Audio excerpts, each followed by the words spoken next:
Konnichiwa minasan. Selamat datang diucapkan untuk anda yang mengikuti sesi ini secara langsung dan juga anda yang menonton setelah live stream ini berakhir ke sesi kolaborasi STOMACHOFCHAOS.com bersama laman pop culture sekarang BuzzPopTV.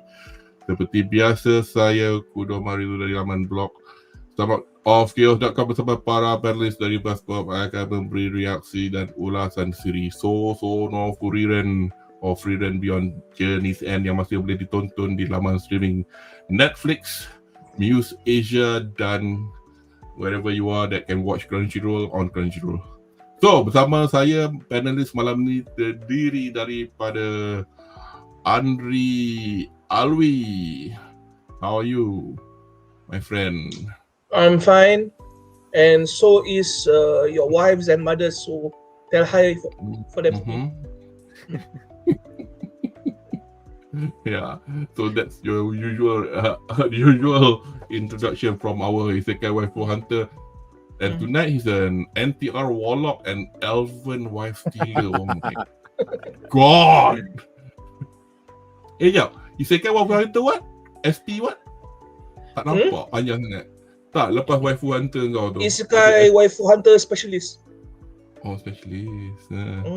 And dan juga kembali to the fold Ariff Naqiuddin. Ya, lupa nak adjust. Can we adjust your cameras? Okay, baik. Hello guys. Good evening and good morning kalau yang dekat UK sana. Good afternoon, sorry. Good to be back. Sorry. You have to readjust. I beg your pardon, Ariff.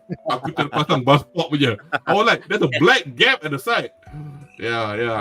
Okay, and perfect, beautiful. Okay, and tonight we're honored to have Sai Ali, our casual anime watcher, but he's from the YouTube channel, The Brothers Ali. Hello.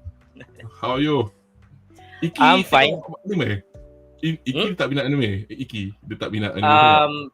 He's even more casual than me. Like he watched Jujutsu Kaisen with me and One Punch Man. You know, only the orang kecoh sekarang. That's it. Other than that, not really. No, not really. Yeah. So in essence,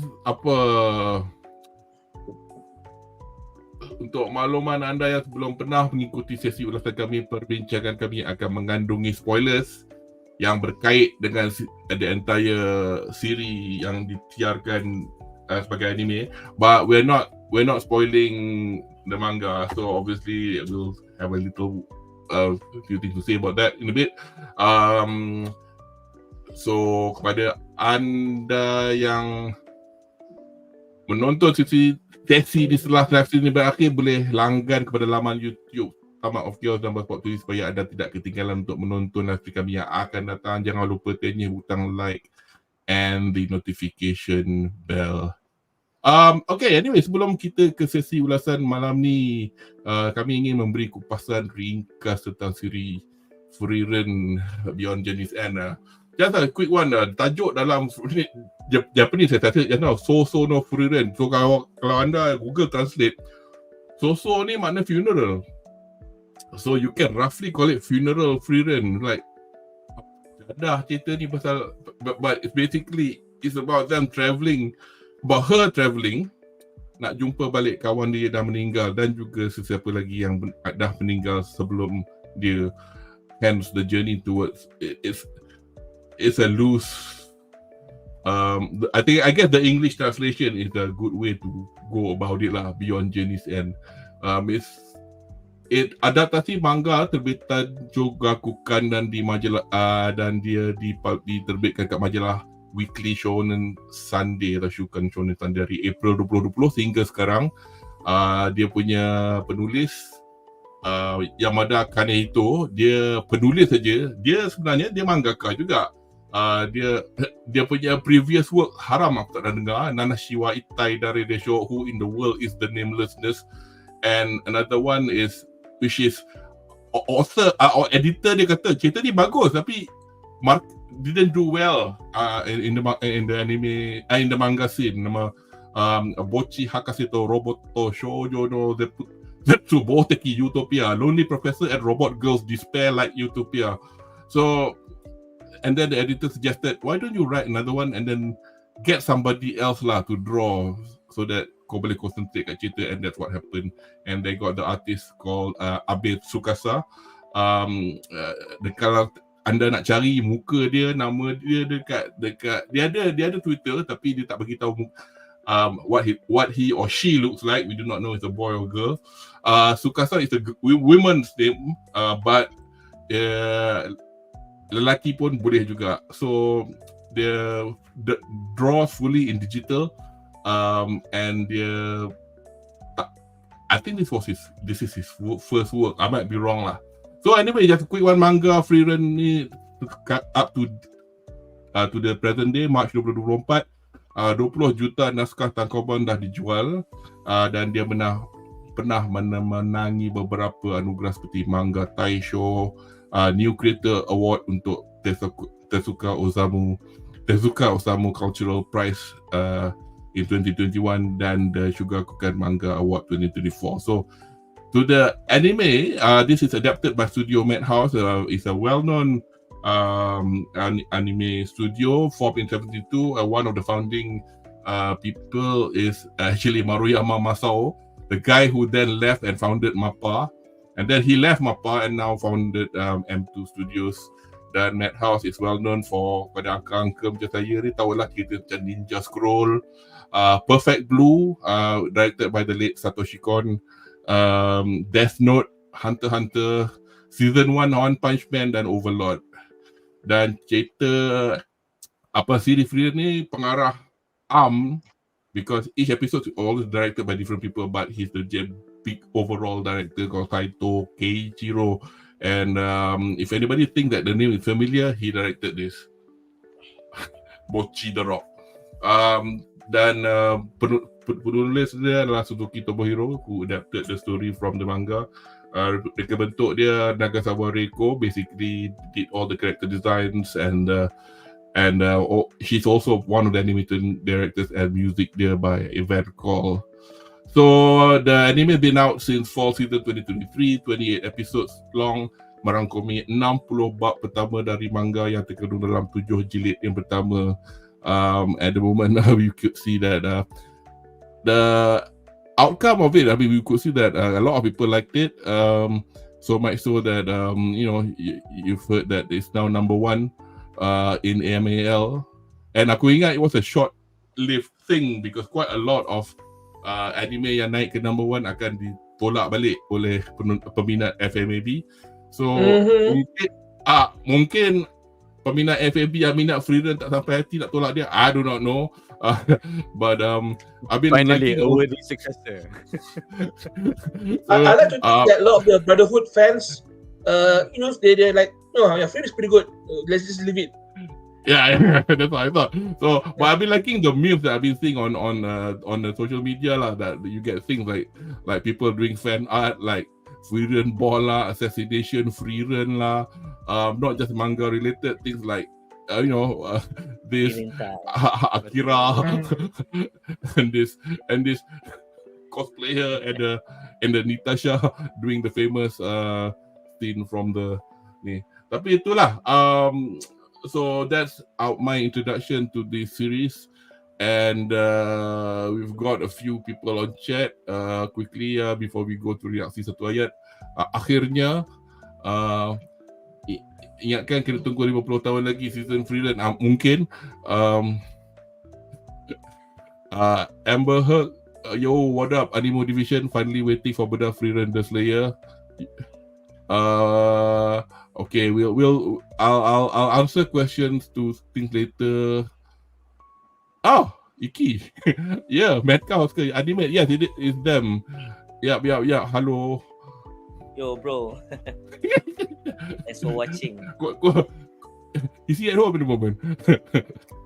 No, it's not. Like dia pergi trip lain. I'm at home. Aku kenal Studio Madhouse masa dia orang buat One Punch Man season 1. Yep. And a few more comments about full fandom, Full Metal Alchemist goyang dek. Yeah, and Madhouse did big Parasite. Although aku interested ni, aku tengok Parasite, aku tengok live action. Anyway, hey, it wasn't too bad at all. I'm not a fan of horror, but I somehow managed to stomach it. Anyway, so let's go to our usual reaksi satu ayat.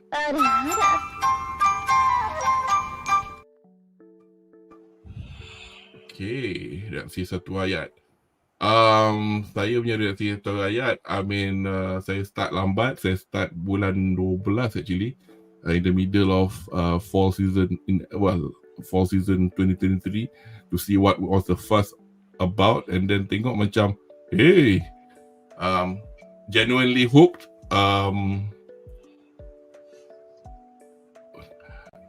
There you go, and here I am doing this. Yes, Ariff, reaksi satu ayat from you.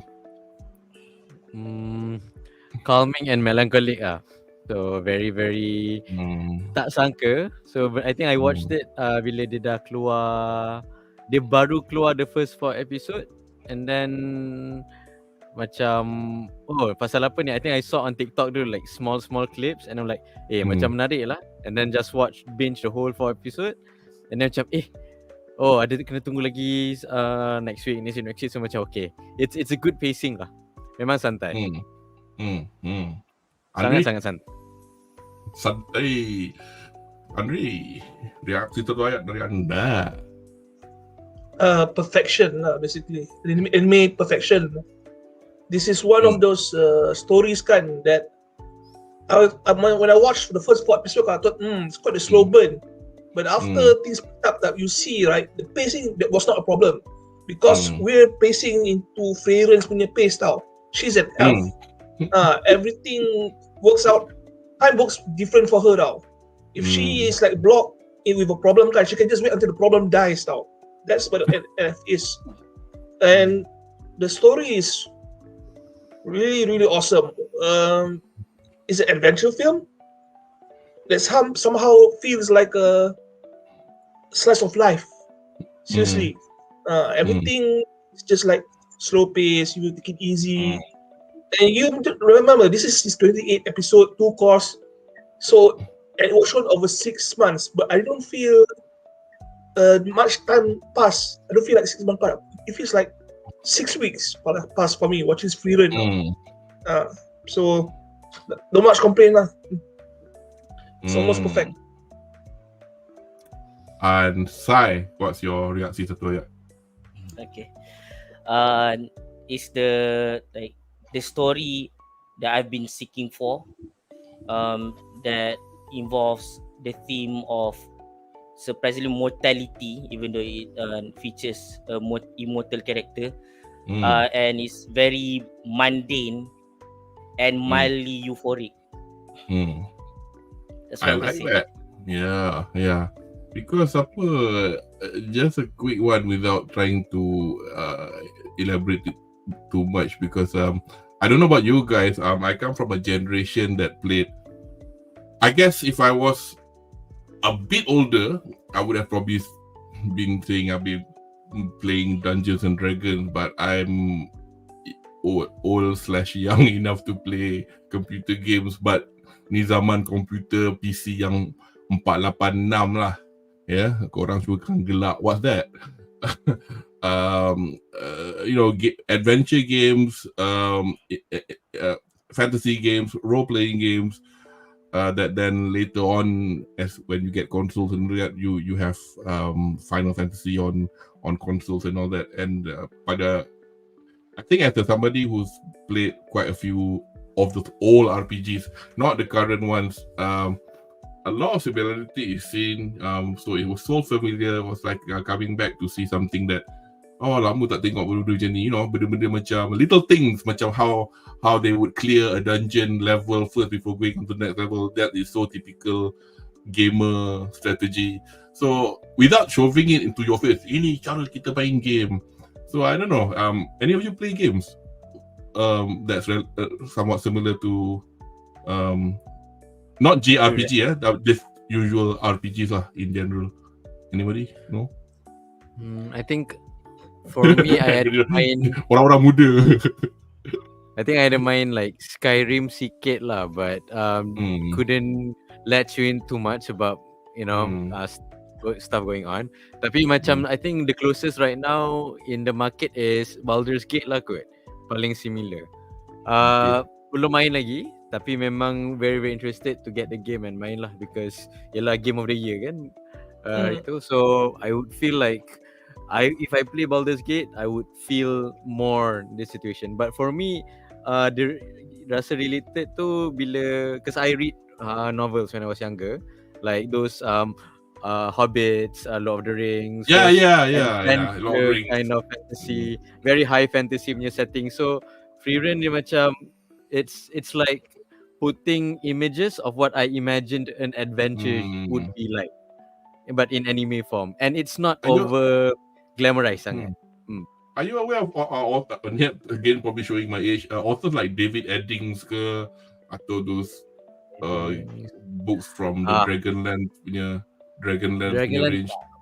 Mine was more towards the late 2000s punya authors and early 2010s punya lah. So Anri, you're a gamer, aren't you?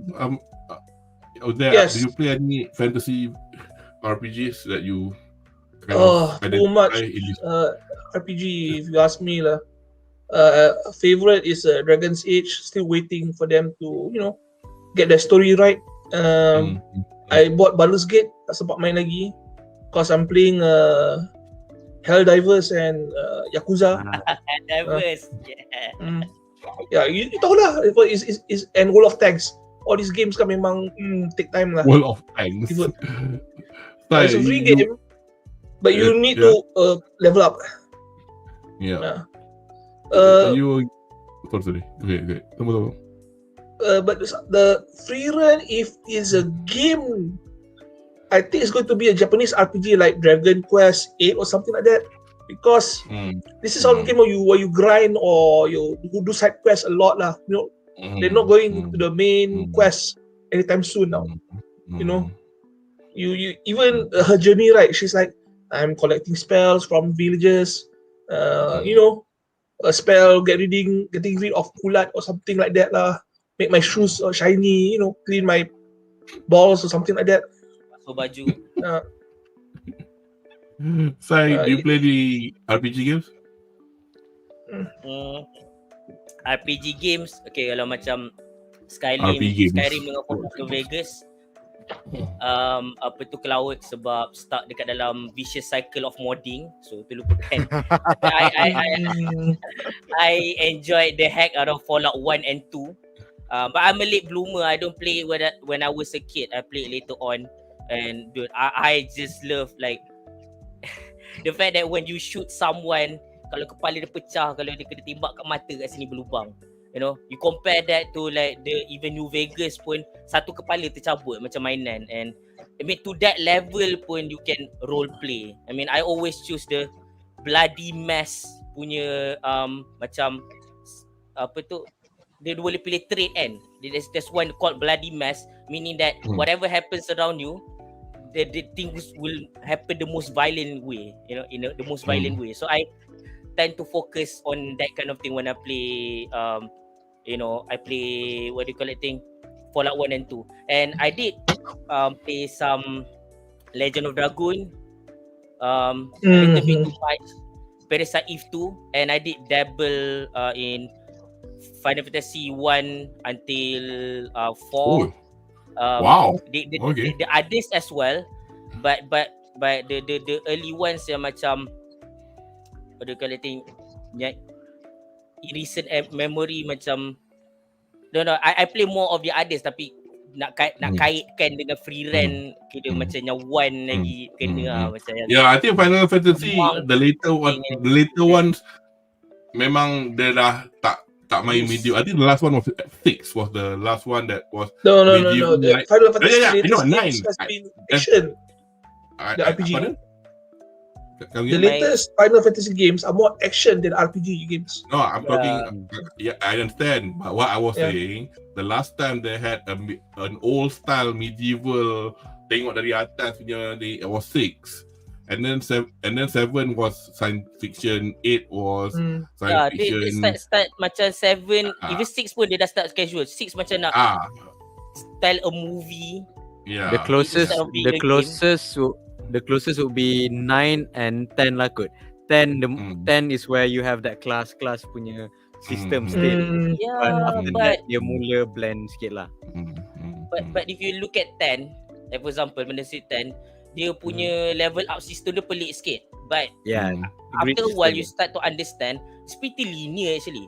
So Yeah, if you yeah, want to say yang ada RPG element yang strong tu, it's Final Fantasy 4 and below, and even kalau at the scroll tu, if I'm not mistaken, yang last, what was it like, Oblivion or something like that, like dah lepas tu dia macam dah RPG element dia dah kurang dah.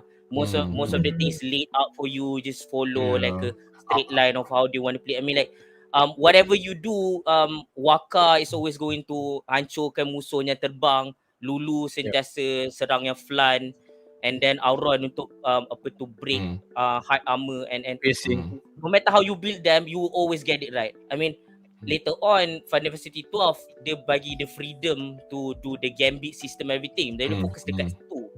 But in terms of level up, dia terlalu loose then that everyone can do everything. So itu pun dah kira kurang RPG dah. And 12 is my favourite, but if I think yang awal-awal lah, yang 1, 2, 3 tu yang memang, I mean I like the lah, in a sense. thing, the monk and everything. And I think that thinking of those macam memang I'm very reminded of like FRIEREN lah. And I like the fact that FRIEREN it's not an isekai because it is in that world, but it follows that logic, that isekai logic.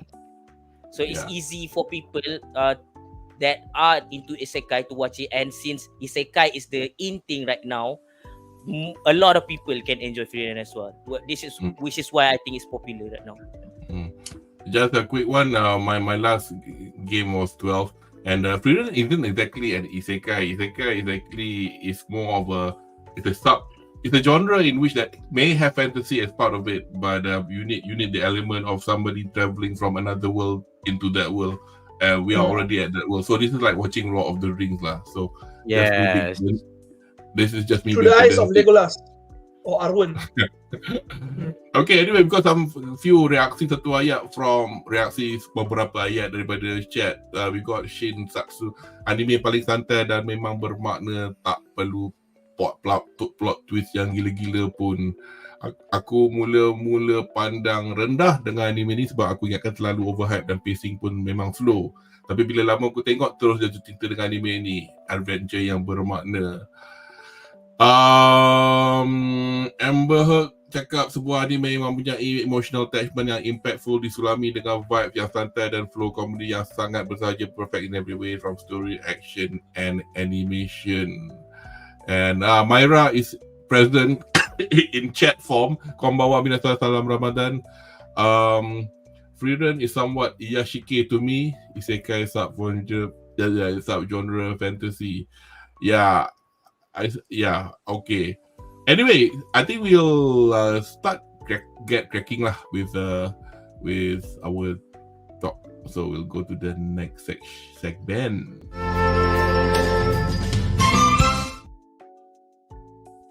Okay, so I'm just gonna start it easy lah.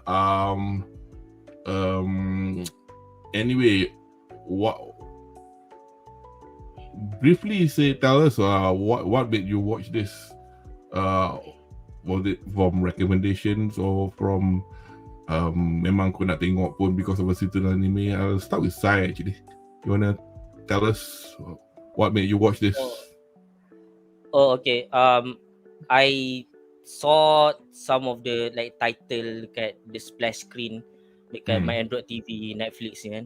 But I really pay no mind. But I keep hearing the name here and there. And then I saw my friend that I got from a mobile game from Dislike in Discord. His profile picture is the picture of FRIEREN. So I'm like, who's this character? And then he started to tell me about the character. And oh, this is the one that people keep talking about. So then I decided finally to watch it. And unlike those other times, tergerak hati nak terus tengok instead of putting it off. And I'm glad that I did. And yeah, it's an enjoyable ride. Even though like to me it's not perfect, but yeah, it stands out in my mind for a long time, especially the first half, you know, the first 14 episodes. Yeah, Anri is pretty much the one of the core members of Animo Division. I mean, we regularly review stuff before, or not review lah, tengok list dekat live chat and all that. Did this title strike anything in you when you first saw it, or you wanted to see it at that time, or you saw it later, or what? So what was your Two names introduction to made me interested in the title. this? Madhouse, Netflix. Usually when these two guys get involved, right, they usually create something special now. And it's must see. And I wasn't wrong. I watched it a bit late because I was skimming through all the titles for that particular anime series for that season. Ada yang saya pick up, ada saya drop. FRIEREN, I picked up on the third week and I watched it until I watched the fourth episode after 3 weeks, and then I'm hooked. Syoknya tengok kau minum. Sorry. Yeah, I just wasn't sure whether you are going to talk some more or not. Hold on. Okay. Yeah. Okay. Basically, when I saw those two names, I know something special is going to end up because we see a trend, and if it's on Netflix, it's going to be really good. Because before FRIEREN, what was the thing that flew out in the anime scene? The Pathetic Diaries came out the same time as FRIEREN. Yeah, so I usually follow my usual formulas. If Netflix is showing it, it's good. And if FRIEREN is appearing on multiple platforms, kind of like Muse, IKE, whatever it is, it is a dead set upper hit of the year. So that's my. Unlike other animes yang I think Netflix punya role in this was merely to just show it, as opposed to collaborating with Madhouse to do it. Unlike the Delicious Dungeon, it actually is a Netflix / because it's not available anywhere else. Netflix came a long way in the anime game tau. Anything shows now people watch it. Yep. People give Netflix too much shit because of the macam historical punya documentary or docudrama they produce, but there's a lot of good stuff on Netflix if you know where to look, especially on the anime department. So orang yang memang tak tengok anime or cartoons are for kids kind of people, diorang memang kata macam Netflix tak berbala. To me, still the value there is like higher still compared to the other streaming service, unless you want to talk about HBO Max for example. And also they're very accessible lah, because people initially, why people nak Netflix, but dia nak tengok all those real live action punya shows kan. And then when they expand on anime, they tahu okay, now we can shift that market to the anime market. Now you have one streaming platform yang ada all of this. Maybe certain like anime dia lambat, but like macam I think Yu-Gi-Oh baru diorang start masukkan. Now people can watch Yu-Gi-Oh on Netflix. So you expand that market. Lepas tu bila dia dah start being a front runner for the newer shows ni, dia macam okay, now people have confidence. Now people have credibility under Netflix. Macam how they sponsor for One Piece live action.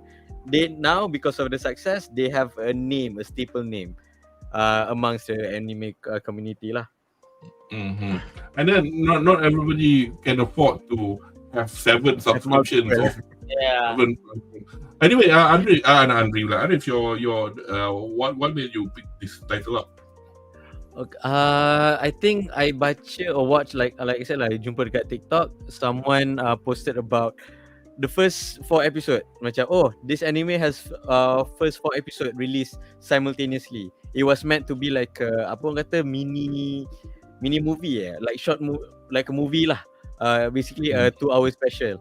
So I pun tengok, okay, ni macam apa benda ni sebenarnya. And then when I watched it, the first 15 minutes felt like a 1 hour or half an hour punya show. And then when it hit to the point of macam this guy mati. Shit. Tengok jam, it's only 15 minutes. And then when you finish the first episode, you want to watch. So itu when people say like whenever like people baru masuk the nak try FRIEREN, I will say tengok the first 4 episode straight. Do not skip one, next week one, next week one. No, don't. You have to watch it full because dia kasih the full flavor of the show. We talk about the journey, we talk about her raising a child essentially, we talk about her place in the world, and then finally the last episode is the start of the journey. So the first 4 episode tu it's more like a prequel to the actual show lah. So bila tengok tu, that's where I got the effect macam okay, I can get behind this show. I rasa cerita ni boleh kasih I satisfaction in terms of dia tak terlalu macam orang kata overdone. Dia tak over. If you understand what I mean. It's very relaxed. It still has substance tau. It's not macam you have the overtly tsundere, we have the overtly muscle head character ni macam everyone is a human being in a sense. Which is ironic because FRIEREN is trying to learn about humanity. Now we're learning about humanity along with them. It's a great journey lah. Yeah. So I want to pick something up from that because aku macam okay, it's a bit of a cliche to go like cerita ni best because penulisan dia bagus. Tapi there is some truth in that, in which like how is it something like a lot of people has said I didn't think I was going to watch this, and then I watched it and then it's actually good. So it might strike a different chord in different viewers. But, you know, dah lah cerita slow burn. I've known to sleep in slow burn stories, but this one, you know, and then kau macam ada orang cakap, alah sikit-sikit nak bagi tahu exposure, bukan backstories.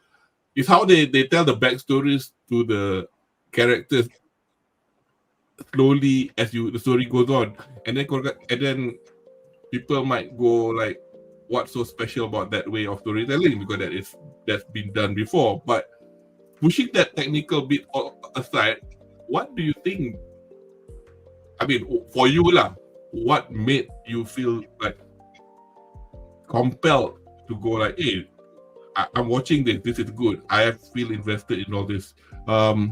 Let's go to Ariff lah. I was interrupting you just now. No worries. I think personally my upbringing is I used to read fantasy books, and this thing resonates with me. And then benda tu you rasa, and I am a sucker for a story that is philosophical. Dia macam, but I don't want it to be preachy. I don't want it to be macam I am one person ni. No, I want to watch a flawed person learning slowly. Dia belajar, kita belajar. Dia bukan dia cerita macam kita kena jadi baik macam ni, tak. Dia belajar, oh rupanya kena jadi baik macam ni. Like from her perspective. And also because cerita ni dia strike one of my favorite tropes lah, which is immortality. And also trope of someone who pretends to be dumb and stupid but is actually overpowered, and not overpowered yang the typical isekai punya overpowered. It's not a power fantasy. Do you think she's pretending to be dumb though? Do you really think that she's pretending?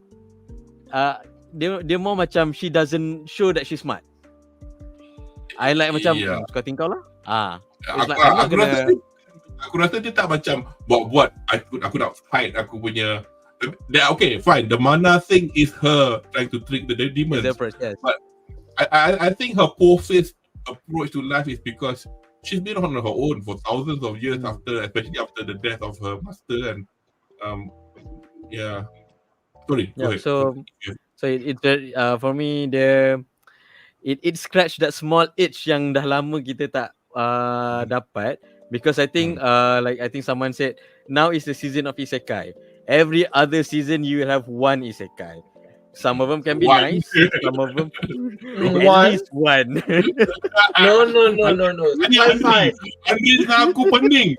Macam another one. Okay, sorry. It comes to a point yang macam I as an isekai fan sampai jadi macam dah lah babi. Dia macam, and also sebab cerita ni it's high fantasy. It's not a system where tiba-tiba you have a pop-up screen and then I can go to inventory, I can go level up. Not that kind of fantasy. So dia macam, nice. I'm watching a novel being translated into an anime, basically. Yes. Yeah. Sai, your thought on the why is this compelling storytelling, or why or why not? Okay. Or whatever. Right. Some of my favorite anime of all time is like Samurai Champloo, and Darker Than Black. I mean, what makes these two shows fun because they're very adult, and it's not just a matter of like if they're killing people or the people have like sexual tendencies or whatever. I mean, like the things that they think about is what adults will think about. Where we sit down and ponder about life, and I part of the big reason why I'm a casual anime watcher, because usually the top anime, they neglect what do you call it thing, the storytelling that is what I would say mature. Like if you see Samurai Champloo, you will see slowly how the character of Mugen and Jin, which Jin is my favorite character by the way, how they grow from just people who kill for the sake of killing to having a reason to kill and people to protect, but not in the cheesy way that they have to be the protector of the world. They're not taking a role of a hero or anything like that. They're just living their lives. Just that along the line, they found like friends and enemies to propel them further into their crossroads, which is like towards the end. There's a very like, I love the ending of the anime so much. You should watch it. And then there's like I remember another anime called Kino's Journey. What I like about the anime the anime is about a dystopian world where civilizations are drifting apart, where they all have really different way of life. It's like imagine if there's like the 70s and 60s and 90s and 2000s people living in different places. So Kino, who is I think she's a transsexual, who no, she's a girl. What was it? Yeah, but She's a girl. yeah, she's a girl. Yeah, I know she's a girl, but she then like live her life like a man. But she don't put any emphasis on that. So but anyways, so Kino travel all over the world, look at these different dystopian civilization, and there are really what they call bleak societies, and there are hopeful ones.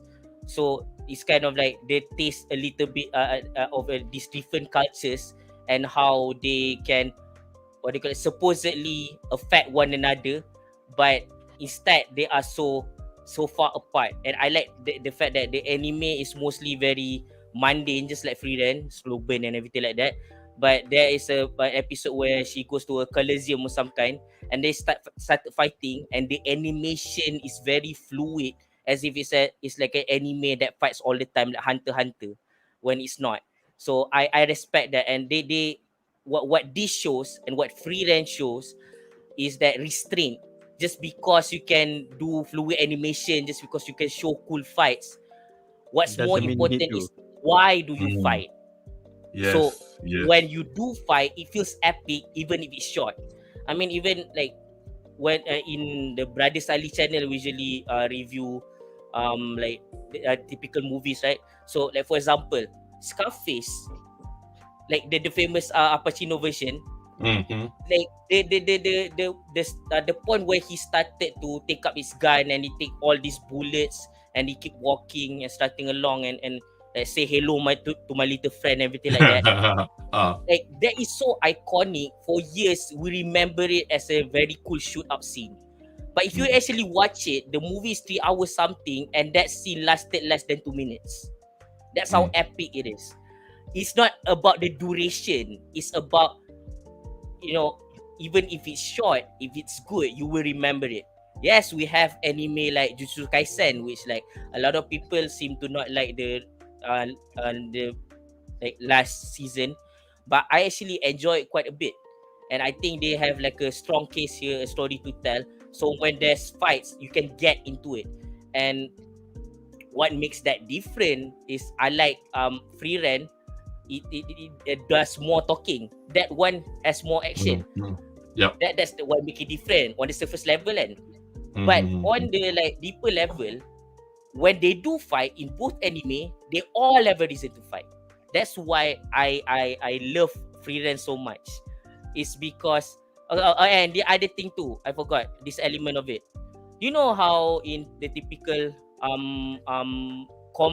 romantic comedy or even just a romantic show, tak kisahlah drama ke anime ke movie ke, they usually do the story of like will they won't they, you know. Okay. And we here knowing that coming in, of course they will get together, right?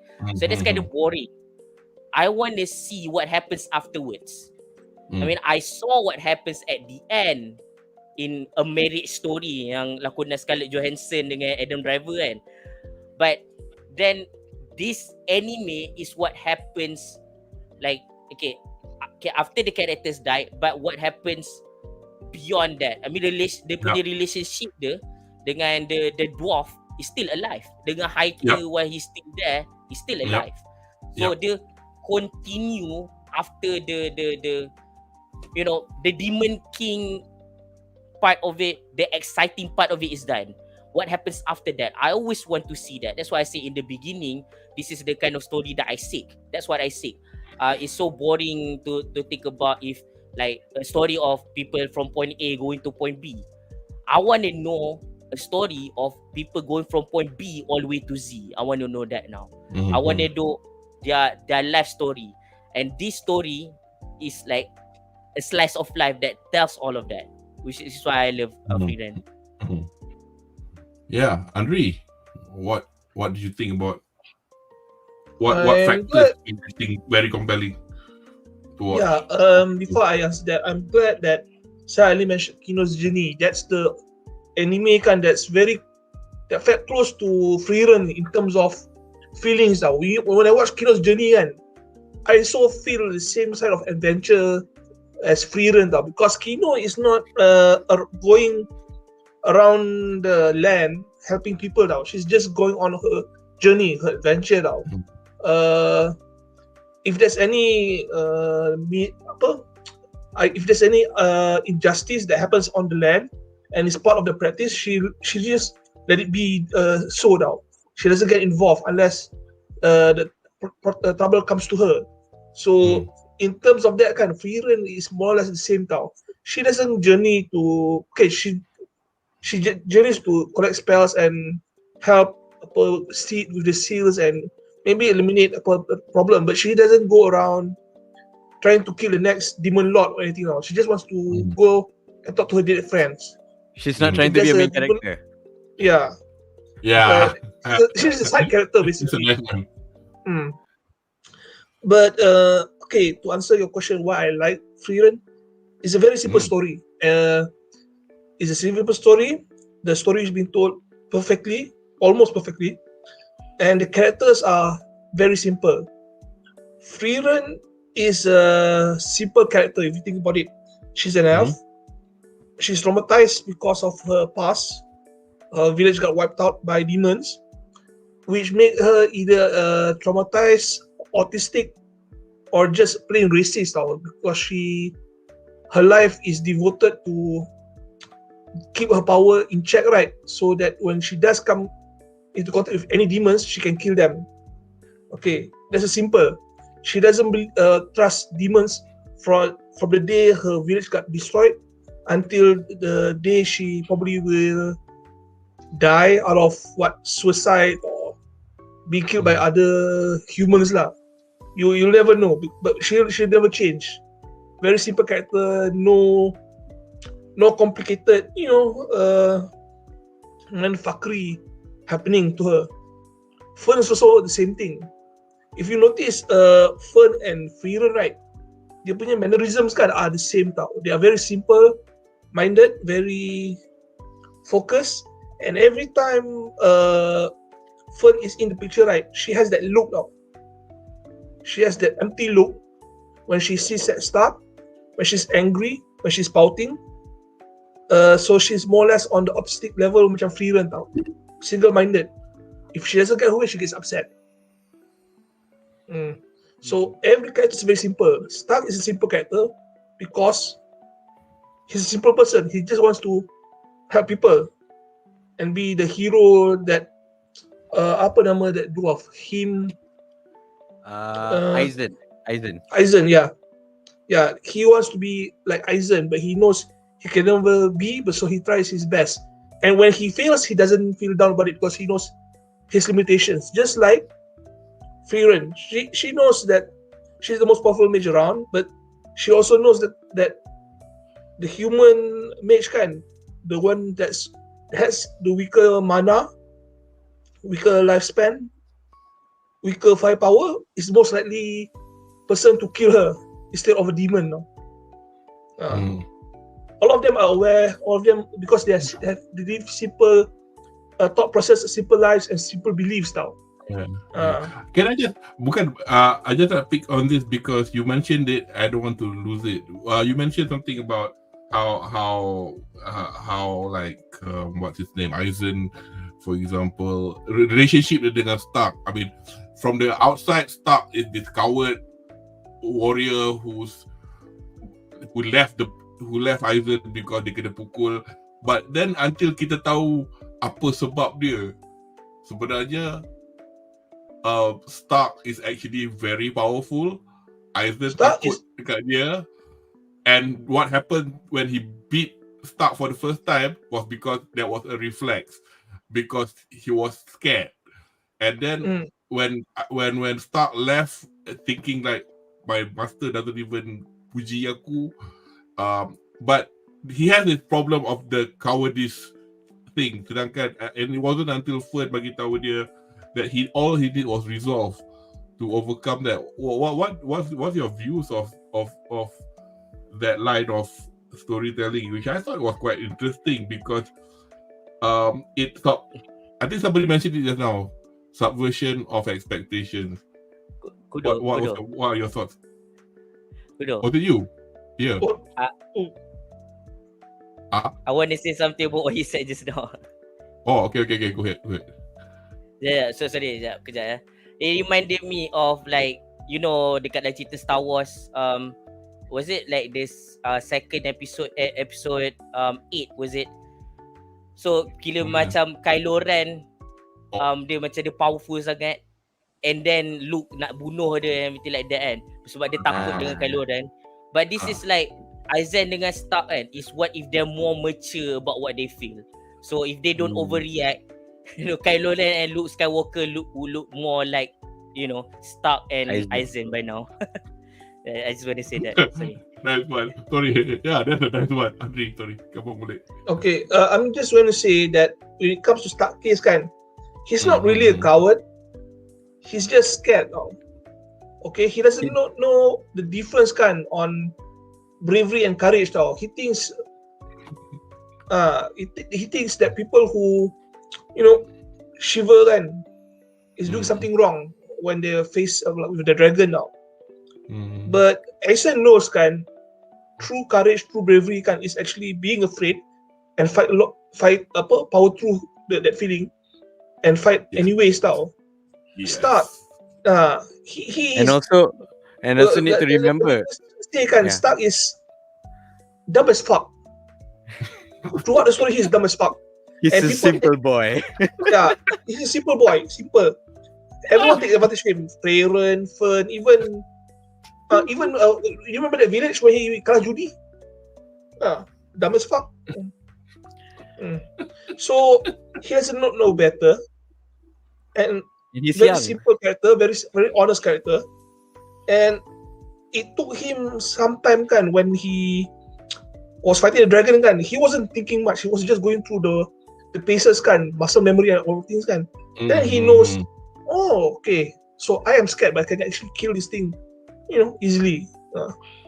So he tries to overcome his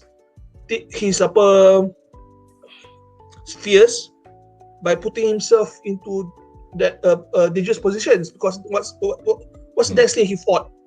That demon girl, apa namanya? Lani. Yang 3 lawan 3 tu. Yes, Lini. 3 lawan 3, 1 on 1. Lini, yeah. Because So- they mimic. So he's very I see. dumb as fuck. So he cannot think over his problems, but he can just react to it. So yeah, that's what Stark is. He's not actually a coward. He's just too dumb to know what he's feeling and thinking. Even Itulah not to point out that in terms of power pun, even FRIEREN mentioned, I think during awal-awal jumpa, like if Stark decides to kill us, he can, and I am helpless because he has potential lah. And we need to remember both Fern and Stark baru umur 16-17 tahun tau. So dia macam, if you rasa, I think certain people yang criticize the show macam, kenapa dia ni bodoh macam ni, kenapa Fern ni perangai macam ni, like guys, budak tu 16-17 tahun. This is how a 16 dan 17 tahun berfikir. They are not matured. That is why kita tengok dia punya development macam, oh, this is nice. This is how people actually grow. Okay, I'm going to challenge you on that. That's what 16 years old think at this age and era, this school system that we have. During that time, people get married when they're like 8 years old, something like that. Yeah, I see your point. Yeah. When the girl first menstruate, oh, she's a woman. Congratulations, now give me a child. Yeah. We shall not get into that. We should not get Involving into the Middle Eastern countries. No, Middle Eastern countries. Punya version. Hey bro, this happens in China, even England. I know. Yeah. The reason I mentioned Middle East is due to something else. But I think I'm going to take this opportunity to quickly have a look at. There are some questions on chat or relation to what we've asked. Let's start with Amber's. Personally, I watch it because of you also be a bit repeating Yusha from you also be thousands of times before I watch FRIEREN. Thank you, you also be. Mana dia?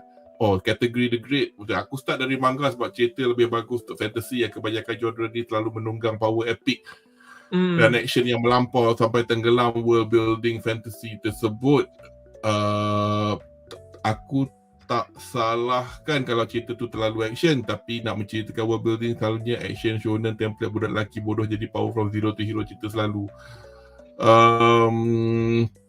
Is there anything else that is added to this? Selalunya cerita akan more konflik, tapi cerita ni mengenal the peaceful era selepas kematian Demon Lord. Walaupun MCD overpower, tapi baguslah untuk buat karakter yang baru macam Fern and Stark. I think I put this all together because I think with all other people commenting there were gaps in between. Yeah, I mean, I think the approach of the story was quite novel, that it's like watching Lord of the Rings after Sauron mati kind of thing. But just now, before we started the session, I had a chat with Sai and we were talking about comedy in Japanese IPs. The manga was actually meant to be a comedy manga, believe it or not. But because of the fact that when the author kept on writing, and then the editor bila baca dia, he gave a chuckle and go, okay, it's not a funny manga. I mean, the funniness yang kita tengok sikit-sikit tu is probably what's left of it. It ended up as being a nice story about the journey of as apa Ariff says, a main character that's not a main character. Anybody got any comment on categories points here?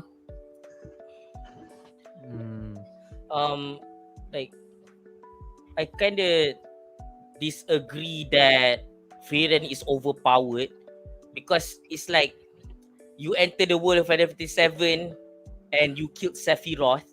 I mean, you have to be powerful to kill Sephiroth, and especially when you take into account that she's an elf who have been living for thousands of years.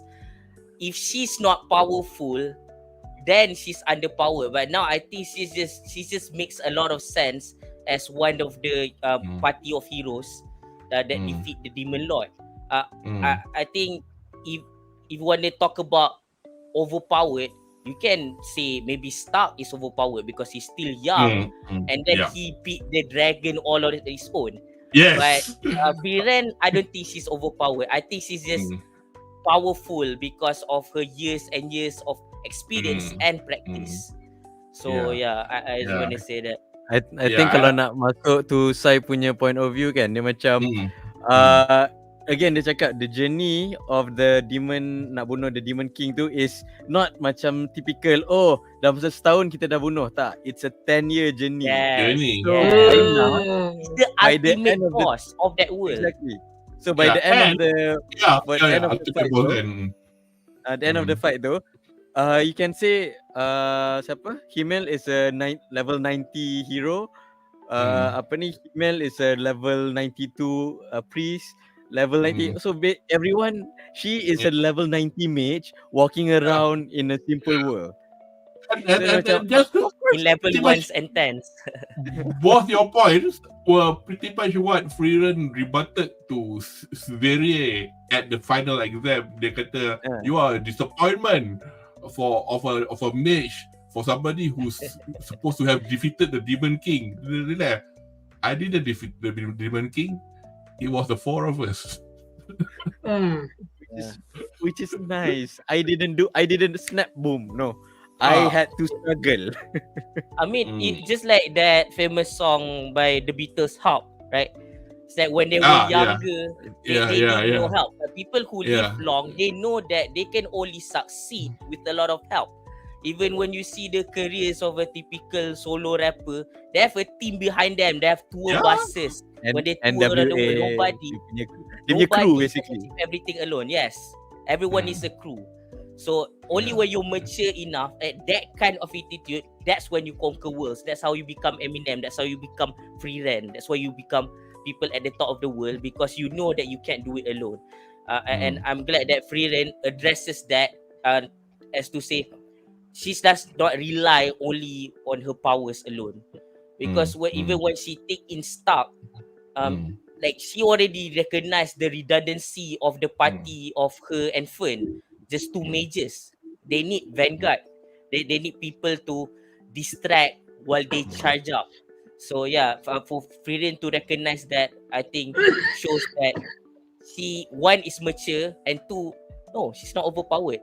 And yes, she might seem overpowered because if you're level 20, you look at level 90, she would feel overpowered.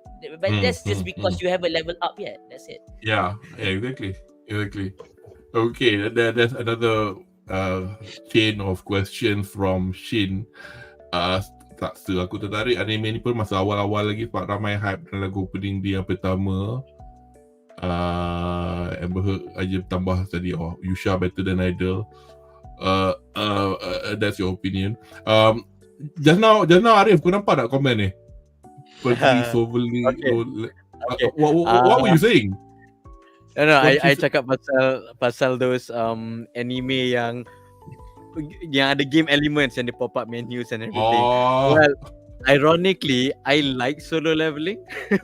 To be fair, I like all the isekais. I'm just tired when every isekai is the same thing.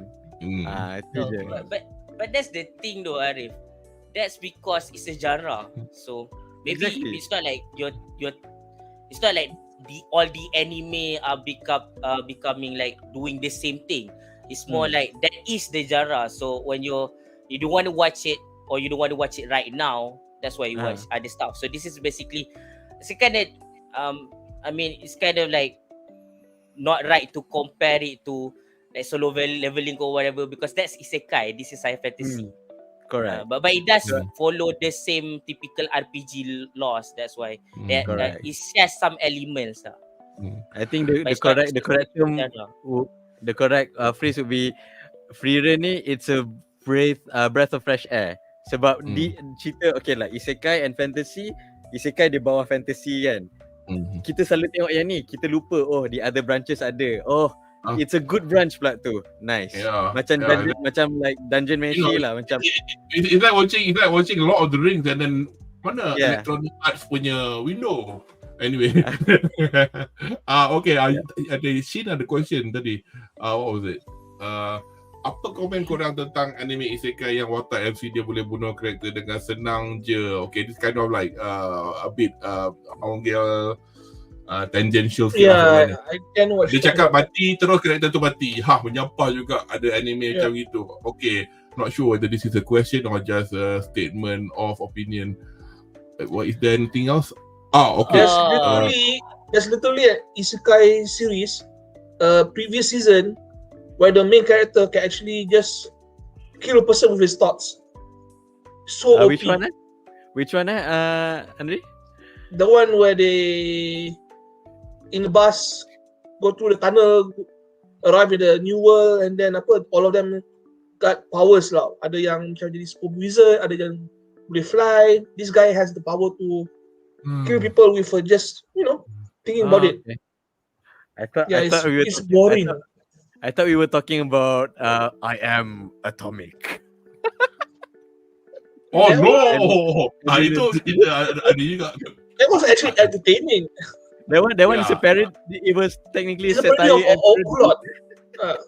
So like, I enjoyed it. Yeah. Okay, just one more question from What, aku masih. Sorry. Aku ada macam komen nak cakap tadi.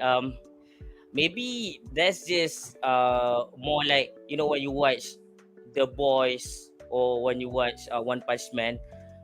Let's focus on Homelander and Saitama kan.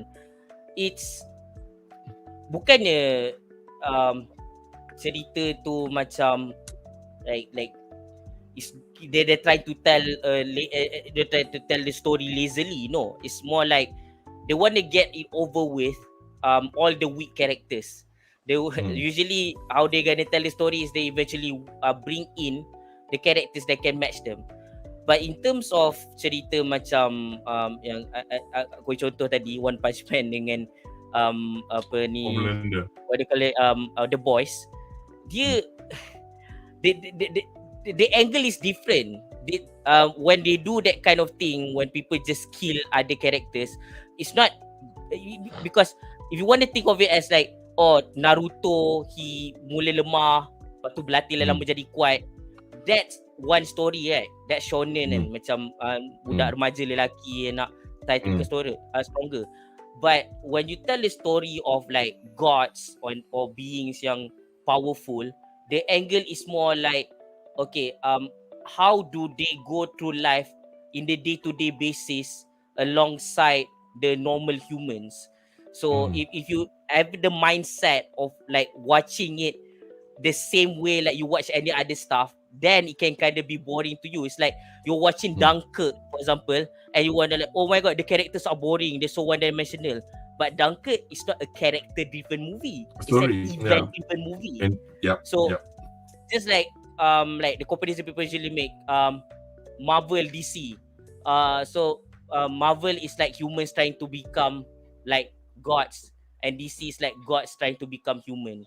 So it's about the story of like which style of adapting the characters are going into. Like I say again, like is Spider-Man trying to juggle his life, or is Superman trying to tone down his ability? So you have to. Sometimes it's not the fault of the story. Sometimes it's like kind of your fault as a consumer, not knowing what you're going to watch, going into it, and then expecting it to be something that is not what it is trying to be. Tadi aku cakap pasal yang komedi tadi tu kan. I can kind of see how cerita FRIEREN ni tak berjaya sebagai komedi in the eyes of orang nak volume over quantity over quality.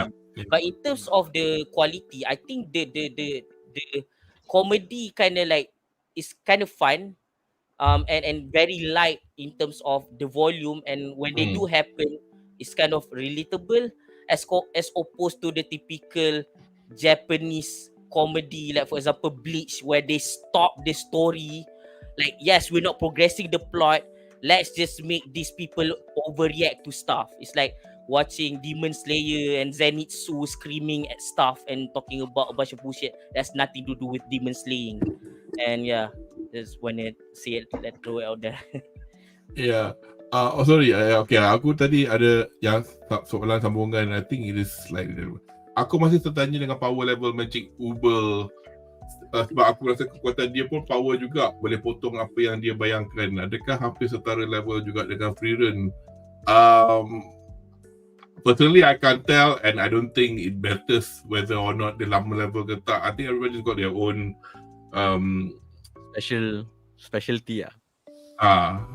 So the fact that because the fact that she can do that thing, and she's pretty much who was Zenze was like, macam mana kau boleh buat semua ni? It's like, and she's a first class and wow. Anyway, sorry, somebody wanted to say something. I have a theory on Uber's power now. Her power kan is the move that she used to kill the proctor and her first time ambil exam kan. Okay.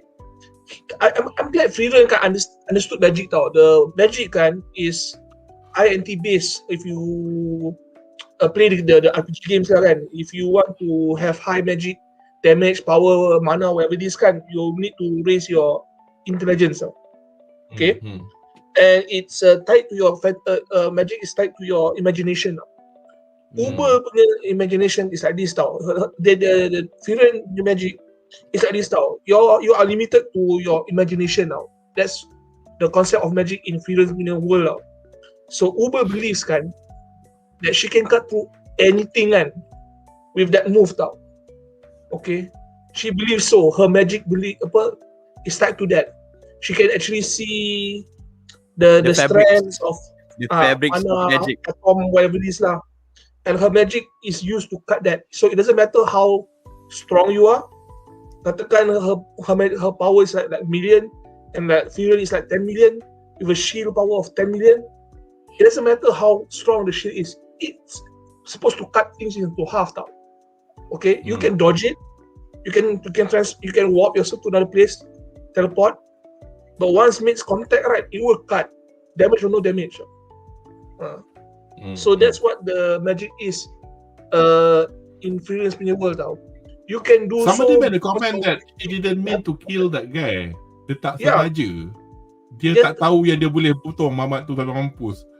That guy, he didn't have if you see the small details kan, he puts a lot of defensive items on the cloak kan to boost up the defense.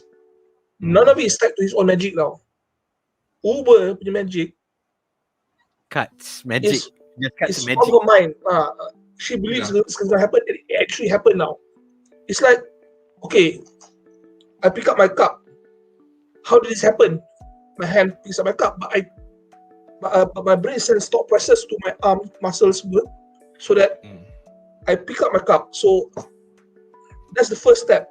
I send a brain message, and it happens because of all my muscle memories gets involved. Just to pick on your point just now, ini I just happen to think because of how Uber's power uses visualization. What she can see, she knows she can cut, she'll cut. If that guy had also added protection to his body yang tak nampak bawah cloak tu, he probably dia tak mati kot. Rasa je lah. You will never know because he was like just standing there, just waiting for the people to actually him, right? But here's the thing, magic is like mind over matter on multiple levels though. So willpower lah in a sense. I think in the essence bila kalau you, it's more like the apa orang kata apa, unstoppable force meets an unmovable object kind of situation. Immovable object. In Uber's mind kan, she thinks okay, my ZOLTRAAK kan is not as good as most mages. But this gritty move that I can cut through anything, nothing can touch it. And I believe so. So that's the limits of her power as a mage lah. And also I think we need to establish juga in terms of mage and the magic system. It's not like macam okay, Uber boleh buat ni, dia boleh solo everyone. No, I think No. there are other factors juga lah sebab this magic like it's very arbitrary, it's very open-ended in a sense. You can do whatever you want with magic. So if someone tiba-tiba, I think of course lah, dia akan adanya orang kat YouTube akan cakap macam, okay, Ubel versus FRIEREN. Okay, Ubel will solo sebab dia boleh potong ni. No, dia macam you have other factors. And also, and I think also one of the reason yang orang tu mati is because dia in a sense underestimate. Macam no one thought she would do that, but she did that. Dia made yang I think it's mentioned juga inside in the story, she is an untrained mage or she is a self-taught mage.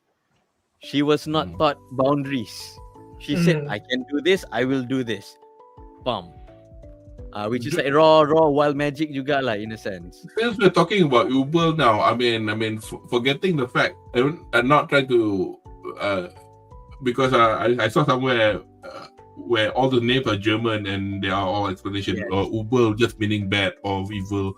And do you think she's inherently evil and malevolent, or is she just like dia tak faham sangat ke? Because I think she's, as far as I've seen, sampai episod 28, she's still very ambiguous. Aku tak tahu dia jahat ke, dia chop up those people because dia kena attack ke, atau sometimes bila kau kena attack pun man-man lah nak balas balik, tak payahlah nak go all out Friday the 13th or whatever kan. Tapi what are your thoughts on this character? That Bak kata Munif kan, dia ni gila tapi semua jantan nak kat dia. Typical man. Dia kata.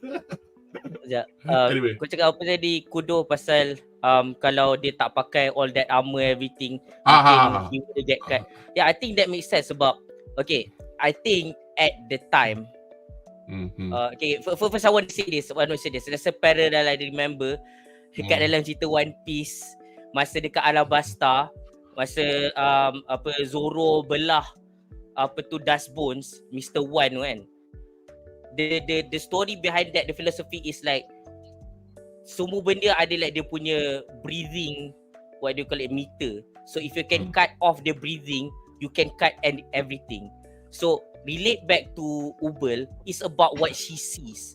So in this case, sebab dia nampak orang tu pakai on top of like the aura, the magical like shield, everything, he also wears all these like armored garments, everything like that. So bila dia fikir, dia nak potong banyak-banyak layer. Unbeknownst to her, that all of that, to her powers, is like a croissant.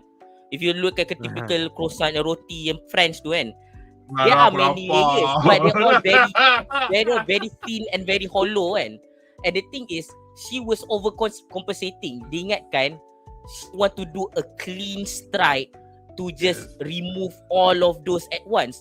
Unbeknownst to her, dia terbelah the whole thing. And in terms of like her alignment, one, Darth Vader is a very stupid name because Darth Vader means Darth Father, and German people probably when they watch Star Wars, they're like, of course that's his father because his name is Darth Father. But anyways, Ubel means evil. That means nothing other than aesthetically it sounds pleasing because it's based on a real word. It's just that for most people, which is like most of us, we're not German, it sounds cool, right? So I think that's the only reason. I think evil is just like the surface level. I just like to counterpoint that.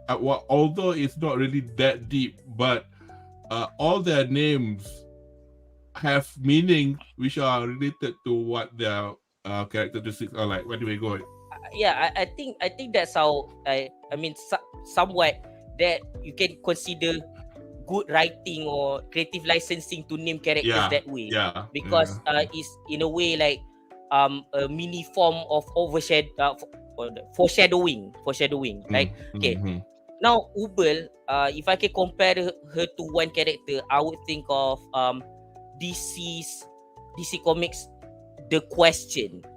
So The Question, the first guy, Vic Sage, he's a reporter, right?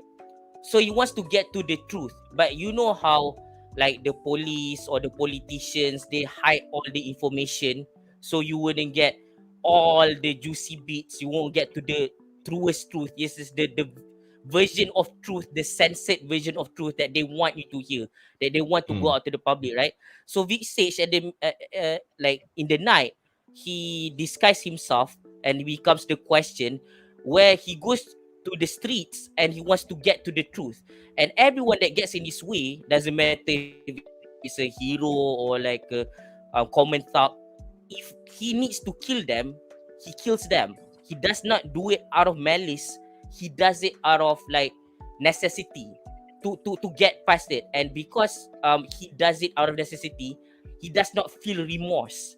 Like you won't see him, like even Batman every now and then dia akan macam question, am I doing the right thing? Am I doing a bad thing or whatever? Especially in the latest version, the Batman kan, bila Batman baru tahun kedua jadi Batman kan. In terms of the question, he does not operate that way.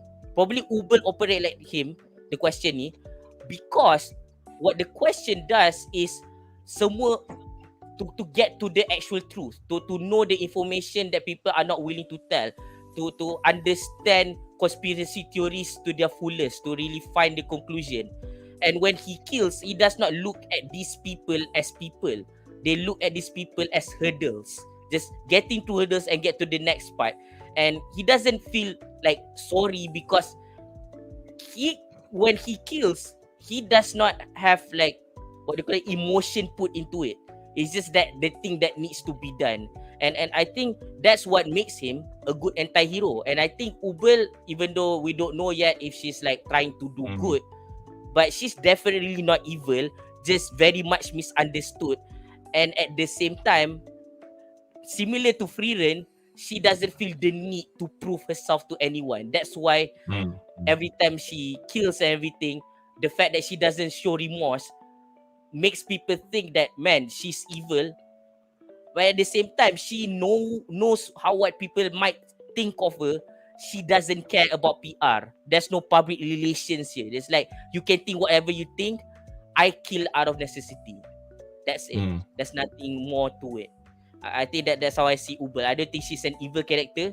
I don't think she's an anti-hero because there's no heroic things she does yet. But she's definitely not evil in my eyes. She's just a force of nature, you know. I just got to add one more thing from chat. Myra, FRIEREN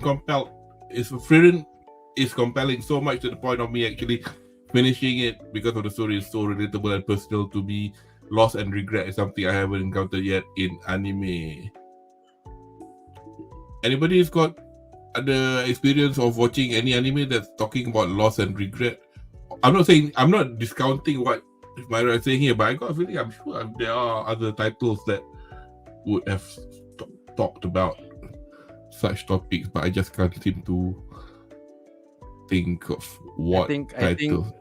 I think I would say more like the more popular anime dia tak ketengahkan sangat this theme tau. Dia macam okay, it's part of it, it's part of the journey, but this theme of loss and regret ni, it's a overarching theme for this anime. Sebab macam kita tengok lah, her motivation is driven by loss and regret. And it's not macam hand wave. Dia macam every time when she reminisce, when she has a flashback, it has that bittersweet regret, but at least I'm doing this now, this sort of stuff. So dia macam for me, like at least for me, jarang lah nampak benda tu. If it's a loss or regret, it's a loss and regret. It's not like balance kind of thing. I just want to add something on the Ubel evil question. If we had an RPG alignment stat for Ubel, I believe her alignment would be around, she's either true neutral or lawful evil. Because even if she's evil, she does not do evil things out of randomness now. The people that she killed were bandits now, who were trying to kill and rape and steal from people. It's not like she just went to the house, kill everyone just because she wants to be distant. Every time she kills, there's a reason. She killed the proctor because she thought the guy Was really has a better defense. Something under his sleeve. That's not the case. He died like a potong macam timun. For food ninja. Tapi what they call it kata. lah. And when she killed, she's like, damn, I didn't mean to kill him. I just wanted to just cut a bit out. But he's too weak. So no, I'm not gonna cry. So that's her alignment. She doesn't do things out of malice tau. If she does something evil, there's usually a reason for it tau. Fuck the laws, fuck your morality.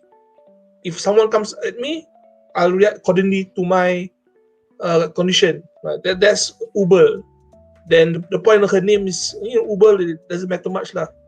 You can put her name as Diamond or something like that. She's still like the same thing. Anybody else got any further thoughts? I'm good with the Uber. Okay. Uber. Oh yeah, plus Uber's the hottest character in the show. Yeah. Okay. I'm fine. Cool, By the cool. way. By far. You want to do Yeah. Yeah. Okay. Right. Okay. Let's get on to the. What? Sorry. Apa? Tak. Aku ni ya. I'm arbitrarily dividing into section to segment, but we'll go on to this next segment that's more related to specifics. Okay. Right. Let me just. Okay. Just a quick one before I ask a question. Iki, tadaima saja nak kabur ke adik itu. Dia balik. Gila kelakar balik rumah cakap tadaima dekat ni. Orang tu kat rumah. Hide current comment. Yes. Okay, sorry. Yeah. I guess this is going to be the might be the most bosan sounding question, but I think it could be. I mean, from the way that we've been discussing things, I think we'll be able to elaborate it much further without going too tangential or whatever. Anyway, I'm going to start with favorite bits, scenes from what you've seen thus far from the story, Anri. Or what are the most? What are your landmark or whatever episode? And obviously, if everybody agrees, not join in, let's get in. It's not a major scene. It's just the when FRIEREN recalls kan things that she has experienced during her 10-year journey dengan Himmel kan. She pointed out this one fact kan that stayed with me throughout the whole series tau. That Himmel kan was not the true hero tau. But he killed the demon king. He didn't pull out the sword and carry it with him. Because the sword kan draws evil creatures to it. So what he did, he just put a seal there and picked a fake sword as the hero sword. So it's basically a good lie is better than an evil truth. So that's one of the things that make me, this story gets it. It's not an ideal adventure story. It's a practical, thinking method of a story among the heroes that arise to fight the Demon King. It stuck with me. It's like, wow. Apparently, there's no one way to fix a problem. They thought they need a real sword to actually kill the Demon Lord.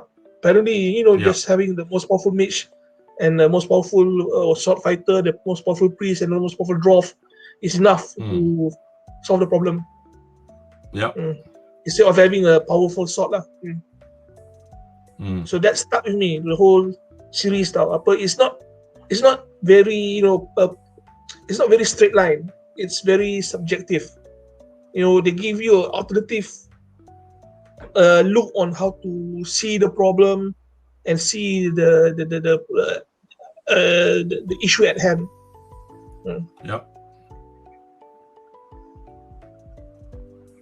Anybody else? The Chosen One story is like kinda lame, and the fact that this anime again subvert expectation.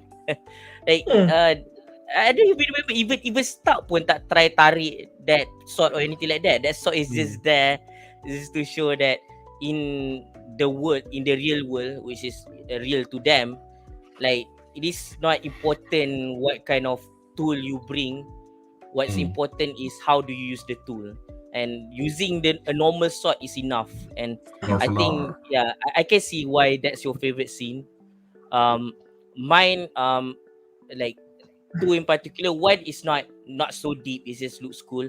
The first time I saw Fern try to break the boulder at the other side of the cliff, and it just looks really cool. And it's like I don't know why, like she's so small and so petite, and when she's still a child, right?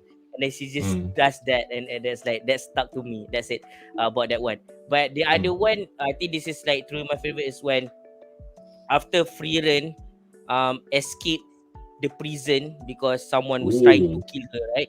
Yeah, I thought that was She badass. just revealed herself at the back alley to her comrades, just to tell them, "Oh, I'm out by the way, so you don't need to rescue me." And then she immediately leave without explaining. And then Fern was asking like, "Kenapa kau tak come with us and then explain to them what actually happened?" Dia kata what's even the point? It's like there's no body. You're gonna do it anyway. In this world, when you kill like a living being, it's gonna turn into it's gonna wither away, right?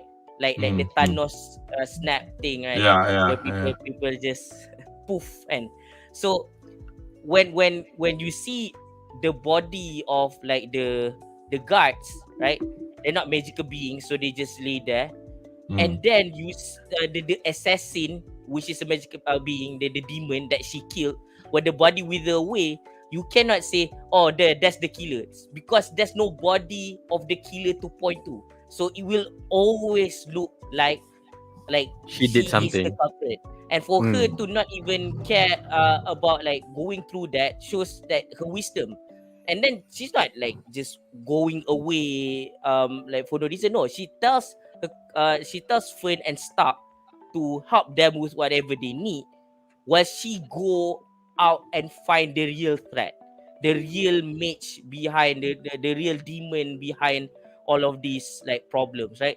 So I like that scene. I think it shows truly FRIEREN shines. FRIEREN does not shine by being flashy. Look at all my fancy magic. No, that's not FRIEREN. FRIEREN shines because she does not feel the need to show off all the time. Yeah. But Practical. when she's practical. When it reminds me of like one of my friends in college. Like we have like a, what do you call it, thing, an opening to like a talent show, right? And then suddenly he says like, okay, we're going to do like silat or something. And then like, okay, I known you for 3 years, belajar dengan dia. This is like the final semester, belajar dengan dia, the third semester. It's like, aku tak tahu pun engkau the third year, aku tak tahu pun engkau boleh silat kan. Terus dia kata, tak ada orang tanya. So that's the reason. The reason why they nak buat silat waktu tu, because they were like, okay, is there anything that we can do as an opening? And then he volunteered because no one else is volunteering. And he says that he can do silat because he can, but because before all those years I know him, nobody asked him, nobody wants to try. He doesn't come off and show off like all his skills. He says it's there when it is necessary, it's revealed when it's revealed. That's why I love FRIEREN. That's why I like that scene. It's simple, but that's the thing. Because FRIEREN herself is a very simplistic character, and this is like, yeah, like and usually you think of more bombastic stuff and like more flashy fights, but FRIEREN, when I think of her, I think of like these mundane things and reasonable explanation as to why or she does or does not do something. I think for me, in terms of favorite scene, macam saya cakap tadi lah, I think how episode 9 and 10 for me is like it's one of the kata checkpoint of the series. For recap, episode 9 is where Fern dengan Stark lawan the two demons. 10 is where the Aura versus FRIEREN lah. So the two episode menunjukkan the mentality of why the revelation juga lah on why certain things are like that. Like for example, why the demons are like that. Sebab orang mesti akan tanya kenapa FRIEREN hide, kenapa demons pun tak buat. So we have a whole backstory of the demon punya culture, why dia tak buat benda tu, which makes sense.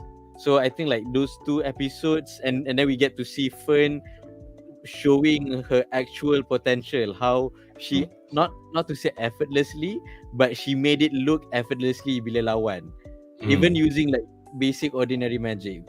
So and then obviously the scene where FRIEREN dah reveal her magic and the scale lah finally jatuh and Aura is under the command, and the simplest and coldest line, Aura, kill yourself, and then potong, done. No further. It's like, are you all right? That's it. Which she is not all right. Yeah. And then another part yang I suka in the show, it's not specific episode, but when you notice the breadcrumbs. Contoh like, okay, I have a magic that turns normal grapes to sour grapes. Mula-mula orang macam, oh kenapa dia buat benda ni, macam useless je. Later episodes we learn, oh dia belajar benda ni sebab kawan dia suka. She learns this small magic because it is important to her. Why am I doing this? Oh, because it's nothing important, but it's important for me. I am doing this for me. It's not about saving the world. It's not about doing big shit. I just want to do this because I want to do this. Macam, we should start as humans do things because we want to do. You know, baru rasa that satisfaction. And then also Siri lah, when she reminisce about her apprentices, her human apprentices, yang she can very tsundere, macam aku tak suka humans are very ni macam korang mati cepat lah, apalah. Which shows that tapi her way of thinking dia macam dia sayang, cuma dia jenis yang tak nak cakap, or she doesn't have the emotional maturity to understand. In a sense, she's worse than FRIEREN. Sebab dia bongkak. Since you mentioned that though, aku punya well, it's not really aku punya nak jawab soalan aku sendiri, tapi it was a little point that just now came to me when you were talking about how it was when Aura when FRIEREN fought Aura, the way that they did, the way how FRIEREN has all her life for 1,000 years been learning to hide her mana from this instruction, you must deceive demons with your mana. Rasa macam terbalik sikit kan, macam whereas the demons dia kata kita orang tak duplicitous, kita orang tunjuk kita orang punya power bla bla bla, tapi orang yang baik yang terpaksa buat perangai jahat to be victorious. Kind of like I suppose this is a bit too simplistic a comparison. I was thinking about the Jedi and the Sith, for example. Jedi semua ada honor, semua bagai, semua man-man, semua tak adalah nak menipu orang, tapi macam war is war. War is war. Pragmatism. Like macam Flema aja like macam okay, if we need to be hated to win this war, so the enemy is dead. Okay lah, just a quick one on which bit of like Ariff juga tadi, I don't have a particular episode. I mean kalau nak main episode pun, I'm a bit of a sucker for watching a good animation when there is good animation, where it may be to show off or may be to show subtle things. Macam for example, you pick up on things on.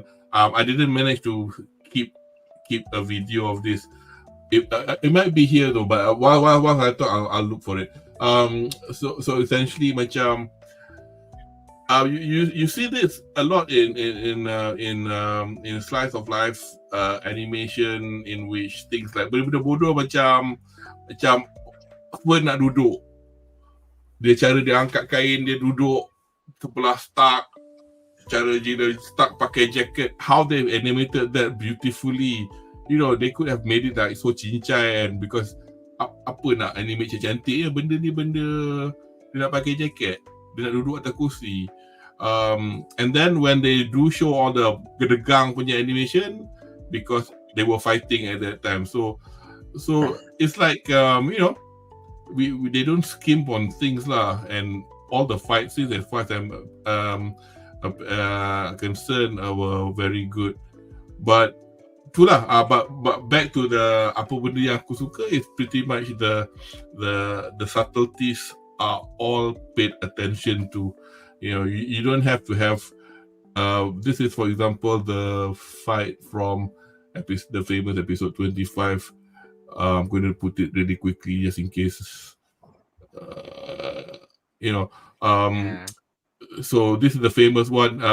So saya tak admit to be a Sakuga nerd, but I'm aware of a few names. For example, some of the key animators for this, you know, I mean, people kadang-kadang tak fikir sangat rambut-rambut dia terbangan macam tu, tapi ni semua lukis dengan tangan.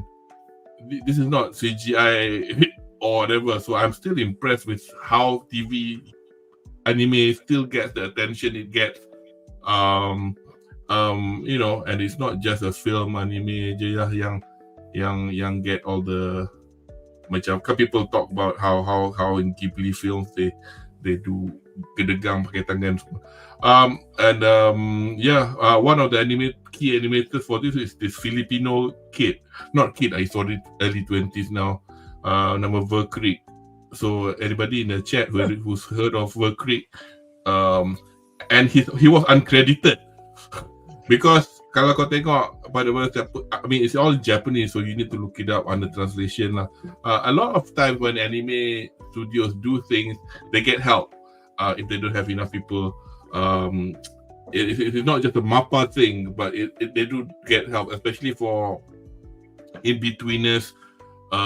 So the key animators would draw the key movements, and the between bit will be done by the in-betweeners, and those people could be from any studios. It doesn't have to be from Madhouse. And then this is also another example where Verkrik is a Filipino lad. He came into prominence because he, as a teen, umur 18 tahun ke apa, he literally was the animation director for the opening or closing sequence for Kaguya-sama punya anime tau. So for a Japanese company to let him do that, so it's really fantastic. So kalau kau tengok, kalau kau rajin pada yang siapa yang geeky suka pause dekat kredit, kau nampak nama Arab lah, nama Spanish lah, in between all the Japanese kanji. So siapa yang ada niat nak jadi animator dekat anime studio, work hard, and also it helps a lot to know Japanese, but you don't need to go to Japan. And then again, musician yang buat score for FRIEREN is actually American, a Berkeley graduate called Evan Cole, and he lives in Japan, and his music is fantastic.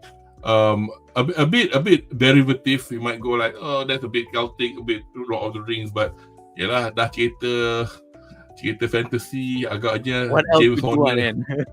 James Horner dah macam cakau all the good tunes for Dungeons and Dragons kind of story. Takkan aku dah pasang lagu Star Wars ke? You know, so yeah. Okay, there's a few. Okay, anybody else got anything that they anything that you don't like? I know this sounds again very cliche questions, but what didn't you like? I mean, surely nothing's all perfect. I don't like that we have no more new episodes. Saya pun. My Saturday feels empty now. Yeah, and even there's one detail kan, I do not like about this story kan. There's not much MILF characters, you know, in the story. So you're Method. you're basically itulah. Huh? You're basically the priest guy lah. Dia macam I need Bro, I hot. don't say there's not enough. You know, there should be Not at least 10. Yeah. Allah. Tak apa. Anybody else? I mean, I know like a friend of BuzzPop, right? That didn't want to watch the show because there's no anime titties. Yeah, so it kind of helps. Yeah, what I don't like is the opening song, the first opening song, the really poppy. You sure? You also be. I don't like that. I like the second opening. Mana? Everything else, I think it fits the bill. And yeah, because they just doing fantasy, doesn't matter from where they hail, even if they're American. You just have to make fantasy sound. It doesn't have to feel Japanese because the setting of the anime itself is not Japanese. So the music doesn't stand out though.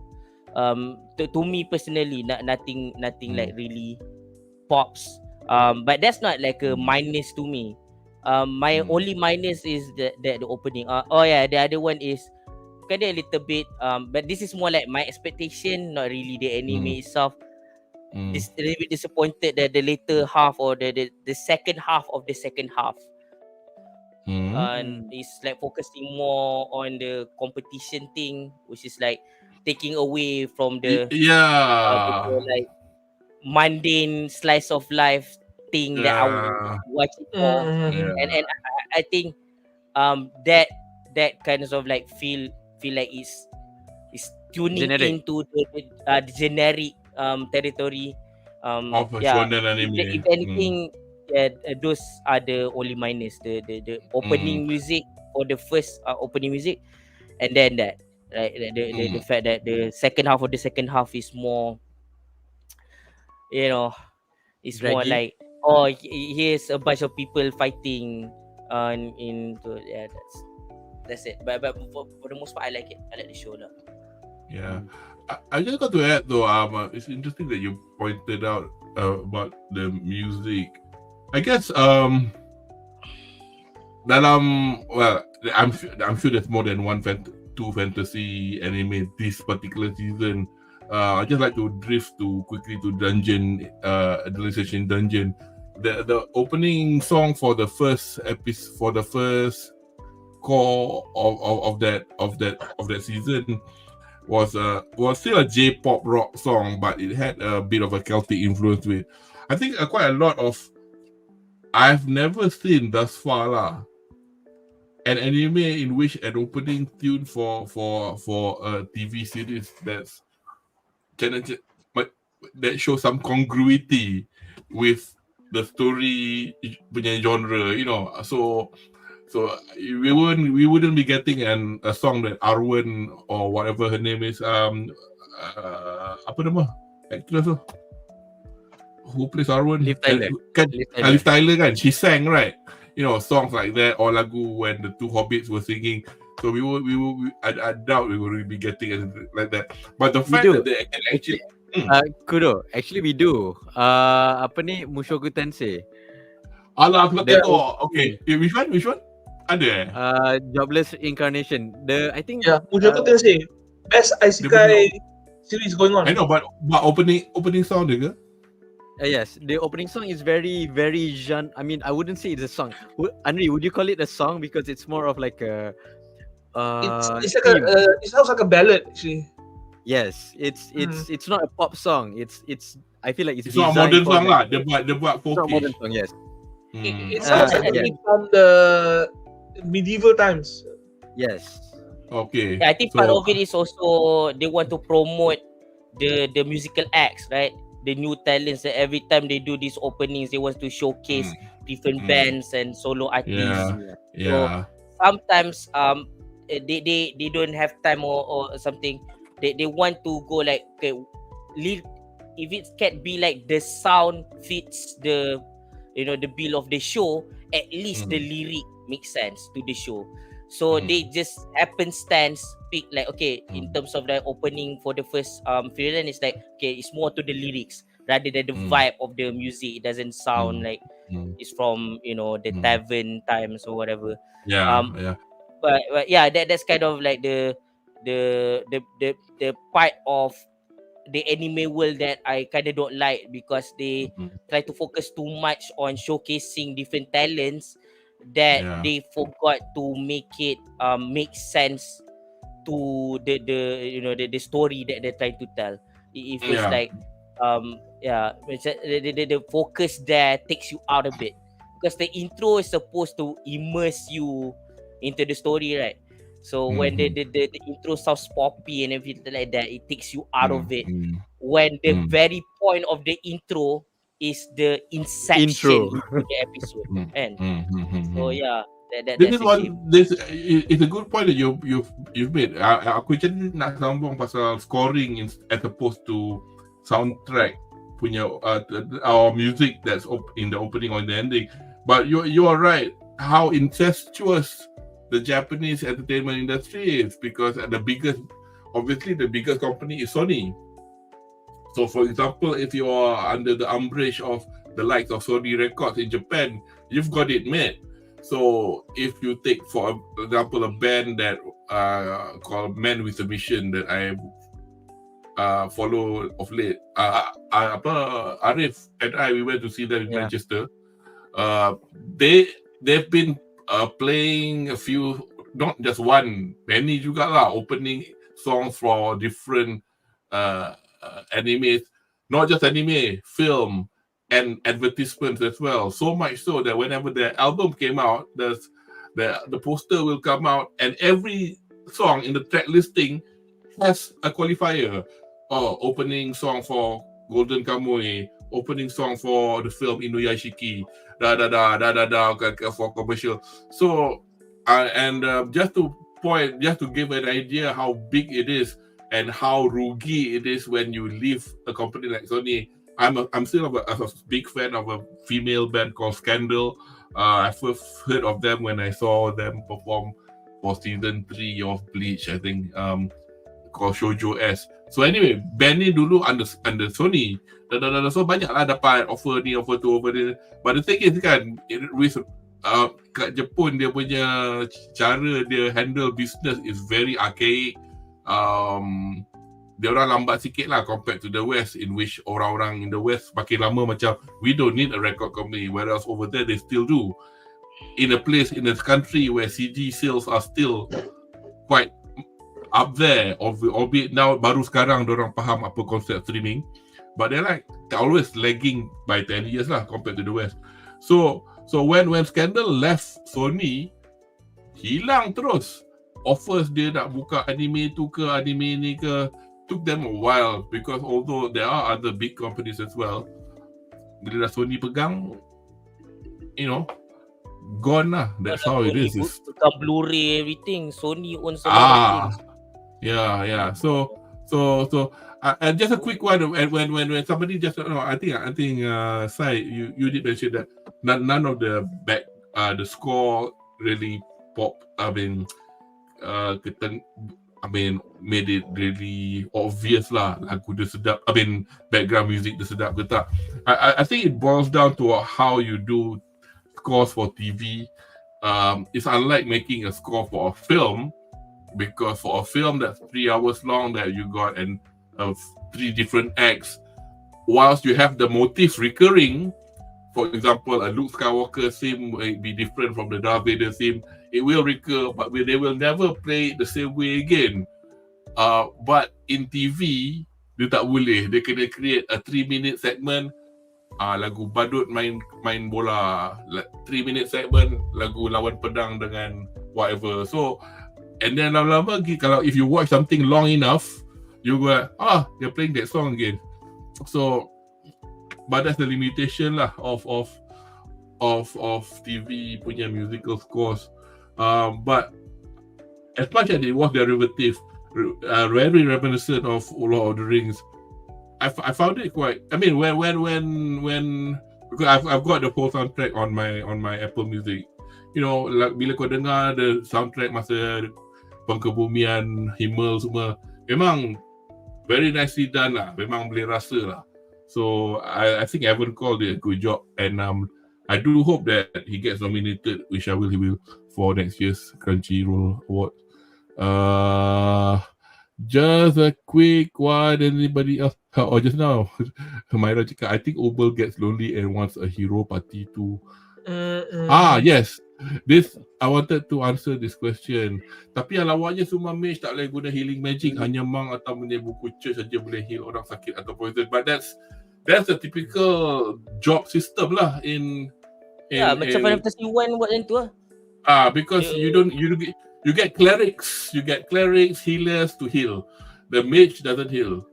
Actually kan dia punya explanation for this system is very very nice sebab sometimes in typical fantasy punya fashion kita pun tertanya-tanya kenapa macam why can't the mage just learn white magic, why can't the mage just heal, why healing is under goddess magic and not everyone can do. You were mentioning that. And macam especially macam FRIEREN kata dia boleh buat juga actually, but she has a script. She might not believe the script, but she has a script, like the source of power in a sense lah. And then we see method, apa macam mana pronounce method, yang Method. the girl inside the method. Yang wagi. Wagi. She has a script as well, so she can do magic, but not as well as like someone like siapa nama dia, Sign. Sign. The guy that left them because he wanted to find his gorilla. And actually part tu kan best juga is that Sign shows that a white mage macam Haiter is not useless in battle. Oh, the dude can fight. He is not like your typical I am a weak white mage, someone protect me, I'm just the healer. No, he can fight. Maybe not as good, but he can defend himself lah. So like now we know how Haiter survive. Sorry, I don't my remember favorite scene with Sign is this one. I don't remember the name of the character, but I think that's what I like about FRIEREN also. It shows that anyone can be anything. Like how Aizen, like if you know the typical dwarf, like Lord of the Rings for example, they kind of slow, right? But Aizen is fast, right? And then that monk that like in the introduction of Ubel, remember that monk? Like he's a monk. He's a monk, but he can also like because he's a monk, he can fight just like in Final Fantasy 1 and everything like that. And it is also an elf, so it's more like like Baldur's Gate type of thing. Like everyone can be anything. Like I prefer that. And but at the same time, when they want their job, right? They have to be specific. For example, there was like black mage, right? They can do fire, ice, and everything. Like following like the earlier Final Fantasy, right? And then there's the blue mage that would like collect the ability of fiends of like the animals and then reapply them, the ones that they copy. And then there's the white mage that heals, right? It is even more specific than that. The monk can only fight, and then the white mage can only heal. And then there's also the red mage who can do both, a little bit of like dark black magic, like that fire offensive magic, and then healing magic, white magic. But the problem with the red mage is like even though he can do both, he can't do either well. He can do just be in the middle ground. So the beauty of him, the red mage, is to be like the to save the slot. Let's say you have one red mage and then you have two monks that can fist fight, so you don't need to buy that much weapon, and you have one warrior, for example. So something like that. So I like how it follows more classic version of fantasy setting that is more specific, and everyone is a specialist of some kind of one specific way, but at the same time they're not limited to the race.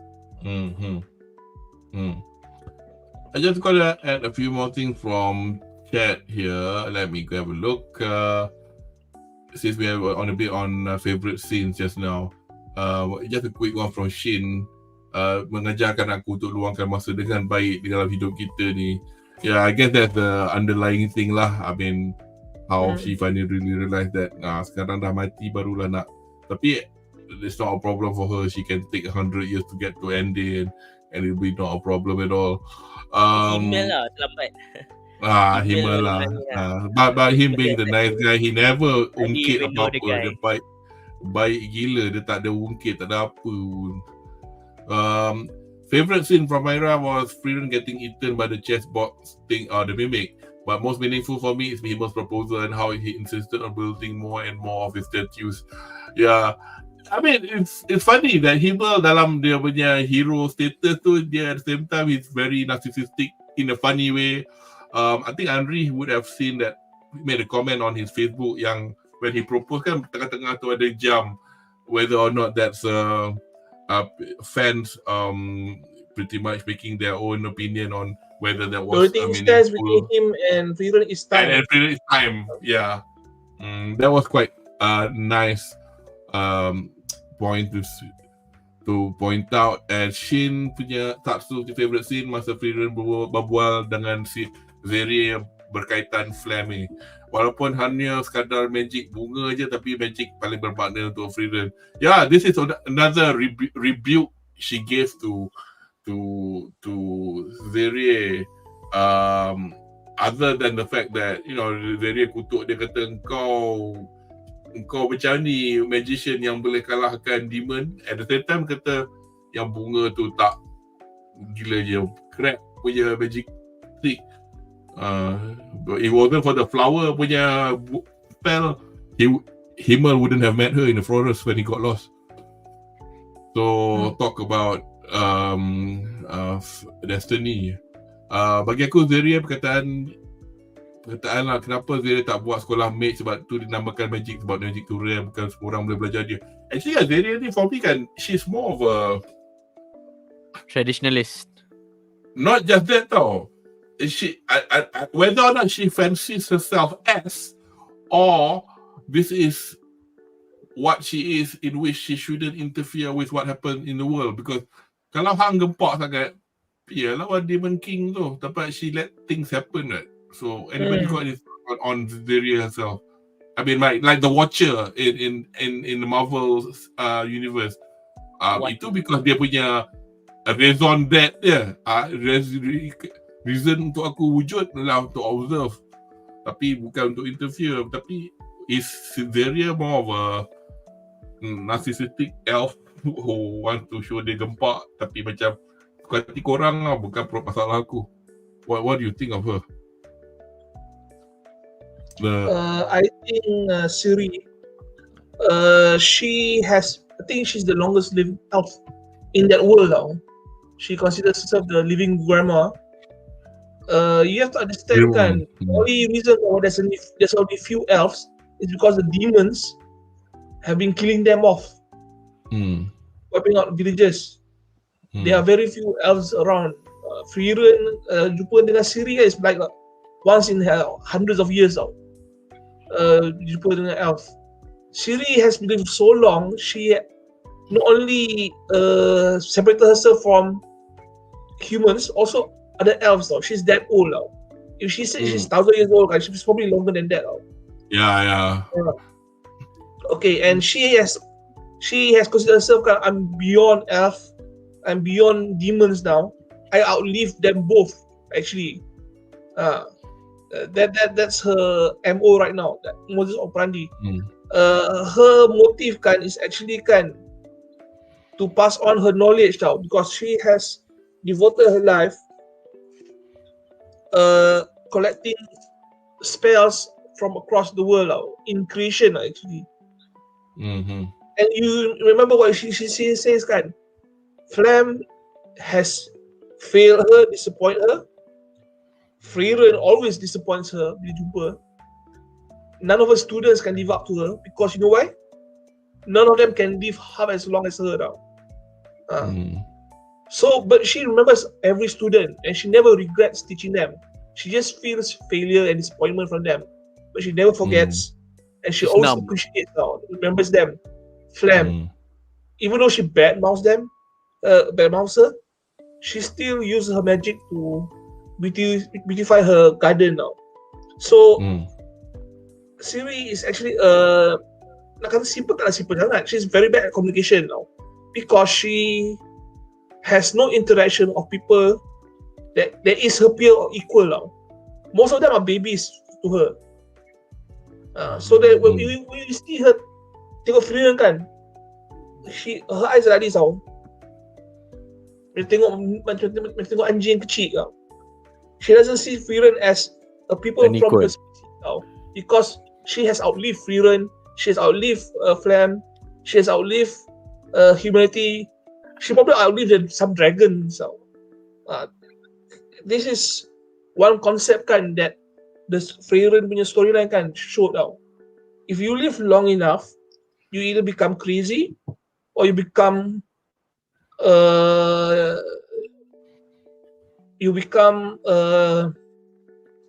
you have lost all ties, communications to other people now, and you operate on your own standards now. The fact that the demon king kan was trying to conquer the world kan means shit to her now. Even if the demon king kan defeats humanity kan and move over kan, she can just read her grimoire until the demon king and the empire kan actually dies off on its own now. That's why she doesn't get involved with the journey to defeat the demon king. It's beneath her now. She has lived that long. She says she's over 1,000 years old. I think she's like 10,000 years old. Oh, She's dead. didn't somebody make a comment that she's probably as old as the goddess herself? Yeah. The goddess. Maybe And she's the goddess. Young people believe that they wish they worship, but she just kept quiet. You never know. To give age on FRIEREN kan, I've read several posts kata FRIEREN walaupun dia umur dia 1,000 tahun, it's an equivalent to a teenager for elves. Sebab tu dia punya perangai pun macam perangai teenager sikit lah if you Yalah. see. Yeah, I noticed the chest size. Yeah, correct. So Looks like when we look at Siri, dia macam cara dia cakap kan very very the makcik-makcik punya style, macam budak-budak zaman sekarang ni macam ni, macam nampak dia punya tua tu and dia punya gatekeeping tu, tapi she relented lah. Dia macam jenis yang she's warming up but she doesn't want to show it. Like macam she loves you but she will not show it. Dia marah-marah tapi at the same time dia kasih you habuan sikit without telling it's a habuan. So like she's just take that the scene on overlay as an example. Aku kelakar gila pasal dia bagi flying kiss dekat Zain kan. And then dia kelakar tu the heart bunyi macam cerita Piramli. And it was in the middle of a serious punya satu siri anime yang untuk aku anggap at the time serious with only a bit of comedic effect. Tapi macam tengah tu macam my god, clueless je ni. Aku nak wanita tua kan? Aku tua, aku 1,000 tahun. Betul Zain kata, somebody send her home to her room. Adakah itu commentary for loli ke? Kan ada orang yang fascinated with people that looks like kids or whatever in the anime. So FRIEREN is kind of like FRIEREN they show kind of menganjing kat benda tu. Like you're old but you don't look the part, so you don't count. Tapi penganjingan dekat FRIEREN ni gempak tau. Because it's kind of like dia kutuk whether or not dia sengaja atau tak. Tapi I remember some fans calling her the loli baba. Baba means auntie atau perempuan hack lah, old hack. So loli baba dia a loli looking girl that's tua. Tapi masalah dengan konsep this loli characters that are thousands of years old, it's not a new thing, and unfortunately it's used in a lot of anime yang macam nak menghalalkan cara. Macam dia tak suka budak kecil. Budak tu 30,000 tahun. So macam get out of jail clause lah, and you go like like Bagri, she is 30,000 years old, I don't believe you. So but itu and talk about small and cute things, aku teringat masa interview tu, what do you think of me? I think you are small and cute. Aku bagi slight spoiler. It's of no consequence. So in the subsequent episode chapters, when obviously method was passed in the exam, so she became a first class mage. Ada one macam behind the scene punya omake punya panel. Basically, Zeria, she's hiding behind another class 1 mage. Dia kata, can you please limit to hugging her to like a few hours a day or something like that, because she likes all this cute. That's why dia peluk FRIEREN yang fun dan jealous. Fun So ada juga elemen-elemen keyurian dalam FRIEREN juga. So at least catering to a lot of people, which is probably why it's number 1 at the moment. Yuri lover suka. Opai lover suka, walaupun dalam cerita ni tak ada sesiapa pun. Nampak ketiak ada lah, tapi tak nampak buat ada. Actually fun ada masa yang dia naik wagon kan. Lepas tu kata yes! kejutkan aku bila dah sampai kan. Lepas tu dia baring ke apa. Lepas tu dia tak pandang langit kan. Nampak. Dia apa dengan fun punya. Dia macam kaki lah. Dia tak boleh nampak dia. Tapi the best we got is later method dengan fun kan. The best we got so far. But the thing is, aku punya blur, I didn't get it at first. Like, why? What was she looking at? Bodoh. Dah kau bodoh. Sebab tu sign sedih gila. Sebab memang tak ada candidate pun. Macam Ari cakap not enough waifu in the story. No, all sign needed to do was not turn left or turn right. Join je. You would have met method later on in a couple of episodes. Itulah. Kalau dia pergi tu kan, lebih tepat tu. Obus. How do you pronounce that place? Obus.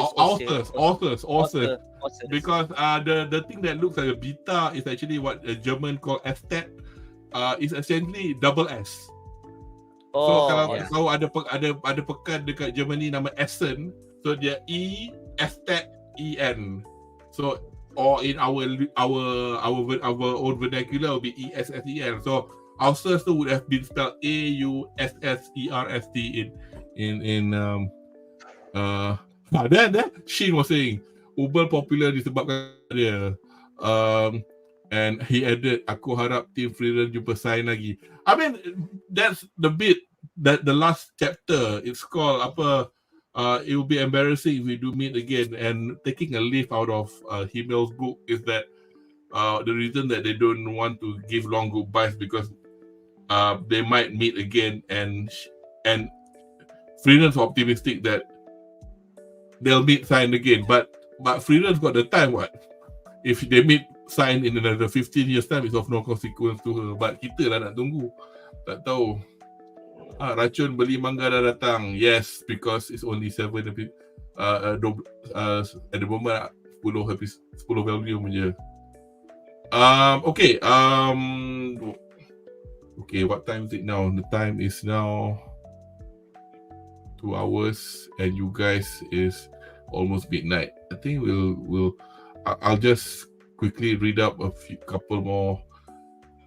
Sebenarnya anime ni aku lebih harapkan banyak flashback sebab macam ada masa lalu yang menarik berkaitan FRIEREN. Yeah, the flashback is necessary for you to understand the characters punya backstory and understand behaviours. I disagree. Aku tak suka. Good as it is. Aku tak suka flashback. Flashback takes away from the momentum of story. It's lazy storytelling, I think. It's overused. There are flashbacks in the show, but it's just enough, I think. I don't want it every single time the flashback, but I would have said the flashback in this instance is done very subtly and nicely. Tak adalah macam flashback satu episod. Yang tu aku bengang lah. That one I can. That's why I don't Naruto semua buat lah, suka lah buat macam tu. Usually when shows have more flashback, meaning that rely on flashback. This show just have enough flashbacks. I think it's fine as it is. It reminds me of like if you see Sons of Anarchy, they just talk about the past and then you try to piece it together in your head what happened between like the people from the motorcycle club from the past. And then that's part of the fun. You can like uncover the history without like having to like it visualized for you lazily, given to you in a silver spoon. I like that. I like the fact that there's not much flashback. compared to other anime. Yeah. Itulah. I mean, luckily the flashback, as you said, done sparingly. But without the flashbacks, the only way to make us know the characters is to either deduce it ourselves, and then you have a billion different ways of deducing a character, or you have to tell the story from the beginning lah. Tapi yeah, just a quick one. Yeah, the soundtrack I've mentioned just now, Call, is available on all streaming sites. So if you are subscribed to Apple Music or Spotify, you'll get to listen to it for free. Okay, I thought there was one more question about. Oh, just a quick one. This one where I spoke about with Anri to Apothecary Diaries is another one that you guys should watch.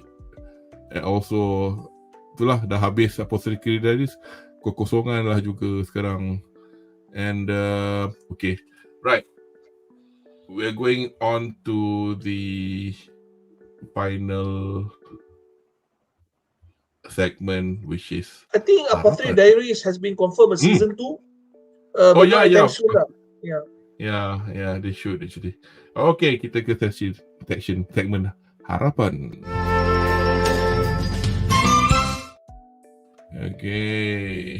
Okay, anyway, I'm going to quickly show you something about which is pretty much harapan related. Nak slick sangat tapi tak slick. So this is the map of the world as seen from the official website for FRIEREN. So basically that's the southern lands. So the story started in the central lands, pretty much where the funeral was. So all those numbers are the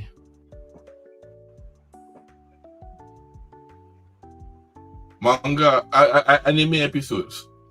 So this is the so habis episode 28 kita kat sini.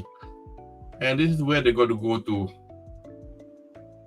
Pretty much provided siapa yang udah baca atau main any game yang involve fantasy nampak macam linear, aku harap lah dia tak adalah naik airship turun pulau ni, and then turun pulau ni, betul pergi sini, betul pergi sana, betul pergi sini, baru sampai aku nak cekik. But what they might do, as you can see from here, they'll probably do this whatever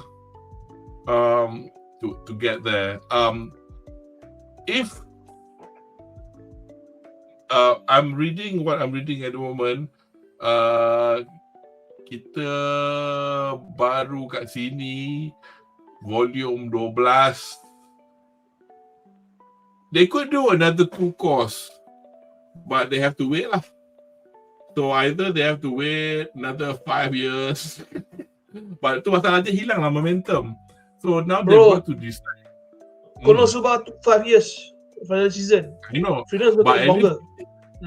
So at least yang Konosuba tu lagi sakit hati, barang dah ada tapi tak nak buat. Yang ni barang tak ada lagi. So macam so susah sikit lah. So tak tahulah apa diorang, because aku tak tahulah Konosuba punya laris dia macam mana kan in Japan and around the world. I know it's popular, but so let's hope people don't lose momentum lah to see what's what, because with Konosuba, unfortunately, it's a mixed bag of different stories yang there's no end game inside. In this case, there is an end game inside. So we just wanted to know lah how they're going to get there. So aku punya harapan, I'm looking forward to season 2, but I just do not know lah when it'll happen. So Anri, what's your harapan? I'm going to hope that we'll get to see season 2 of FRIEREN sooner than the live action version of FRIEREN by Netflix lah. I hope we can do that lah. Please lah, no. Yeah, but I also hope that the series will continue to surprise us. Yeah. There's a chance that by the time they arrive at Kan, the party can do not consist of FRIEREN, Fern and Stark. For all we know, kan, Fern and Stark can probably left the party to get married and start a family or something like that. and then new party members will come in. Maybe some of the, maybe even Uber join the party, or some of the candidates on Mage. It's a mix. This story is about encounters and farewells. I'm gonna change the overlay to this one. Until we FRIEREN will no doubt reach end because she has a mission to go there to talk to her dead friends. But other party members probably will join with their own motivations lah, not as same as FRIEREN lah. So I hope the creators will give us a few twists and turns lah. Doesn't keep everything static, which I hope continues with the series because it's very enjoyable. Honestly, this is much better than FMA Brotherhood. Honestly, okay. Yeah, you watch both, right? Is good. Yeah, but this is better. This is better product. People. Sai, harapan anda untuk this IP? I mean, like, I just want the characters to stay to themselves. Like, masa seri kata FRIEREN tak lepas, I think the reason is because FRIEREN is not hungry to learn more when it comes to like tumbuh-tumbuhan kan, macam buat a field full of flowers. It's more like preservation of the world. Oh, sekarang tempat ni kering, barren and everything. Kau letak bunga dekat situ. It's not really about evolution. It's not creating something new. It's just keeping things in the status quo. Dia nak orang yang ada the drive to move on forward, to want to innovate, to want to like learn more and more and become more powerful for the sake of being powerful, because like it's established serie, they really help fight the Demon King. If at least Flamel did by training FRIEREN to one day do some magic to help people. And I think as long as the characters stick to themselves, stick to their ways, like even macam Ari cakap, okay, maybe Fern left the party and get married and anything. As long as that character, when she would leave the party, she stays herself, and when they reunite somehow, she's like that. Like, I'm not to say that she doesn't grow. I mean, she does grow, but it feels true to her character. I'm fine with that. What's important is if you keep like FRIEREN, the main character in this anchor like what do you call it thing role, as you move along, as the world get bigger and bigger, we get to see more of this world, we get to see more of their daily lives throughout. And like right, she doesn't take a horse or something, she walks for the most part because she want to take in the scenery. And so the show should also not rush. They should also take their time. And I do mean that in both ways. One, I don't care when it's released. I don't care if it's not sooner. I don't care if it's later. I just want it to come out when it's ready. When even if people say that based on the rumors or Madhouse dah tak nak sambung season 2, fine. But orang yang take over, let's say Ufotable or whoever, the quality on par. They take their time and I like the new way of people or releasing the episodes taking their time. Maybe season 2 is 3 years after season 1. I don't care as long as it gets, and as long as this also no fake storytelling, no fake prequels. What I mean by fake prequels, you take for example Buzz Lightyear or something, that stupid movie. It's supposed to be the prequel to Buzz Lightyear, right? Why did not show him as a toy, which is like the what do you call it thing? Yeah. Why would inspire Andy to collect all the toys and show love to his toys, right? And 2, Zerg is not his father, which is like it destroys the spoof element of Star Wars parallel. And thirdly, they didn't even do the cartoon version which is supposed to be the in-world explanation of Buzz Lightyear. The entire story is made up. When they made Toy Story, they did not think of the Lightyear story. They make that up. This prequel is not the building block that is building the entire story of Buzz Lightyear as the character, whether as a toy or the in-world character. They just made up after the fact. Just like Monsters University. When you see that movie, none of the things that happen in Monsters University would affect the character in Monsters Inc. It's so stupid. I know I just like put two of these examples that they both happen to be pizza. I'm not trying to focus on pizza right now, but that's just two at the top of my head. I hate fake prequels. Prequels that is made up. They didn't think before. They just like create this thing unimmersively because it's like, oh, this is a product. This is our product that we put out there. This is not a creative work. This is just, we want to make more money. That's why we pretend as if there's a story before that's supposed to be told. Where in reality, they're not telling that story that's supposed to be told. And two, it's not even an origin story. Usually we see these things, they're not origin story. They just like another story set up. They claim to say the marketing, or they're an origin story, but they're not. So if FRIEREN and it came out during the times when Disney was going very woke, weren't they? Yeah, and with FRIEREN not showing much flashback and everything, and we get to know the past of the different character of Aizen, of Himmel, of Haiter through the word of the people they encounter. With this kind of storytelling that is taking its time, I prefer this way instead of like flashback, 2-3 episode flashback that kills all the momentum. I think that would kill the momentum more than the later season release lambat. And by the way, dude, there's so many stuff to, I mean, this part is a little bit unimmersive, but there's so many stuff to consume. While we wait for next FRIEREN, there's other shows, man. I'm not angry. Yeah. My hope is just keep the way pacing, the story. They keep through the character, to the world, to the logic of the world, and don't make up stuff that didn't happen. That didn't happen because, you know, they didn't like, you know, like retcons and stuff like that. Yeah. That explain away things that and change stuff.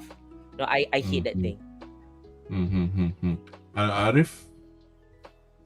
I think Anri dengan saya dah cover most of it. My hope is that story-wise, dia tak divert sangat the theme. Tak nak tiba-tiba suddenly make it better shonen on season 2 because of the plot. Macam, please don't let happen. And also, just take your time. You know, it's bittersweet. Like macam alamak, lambat lagi nak tengok second season.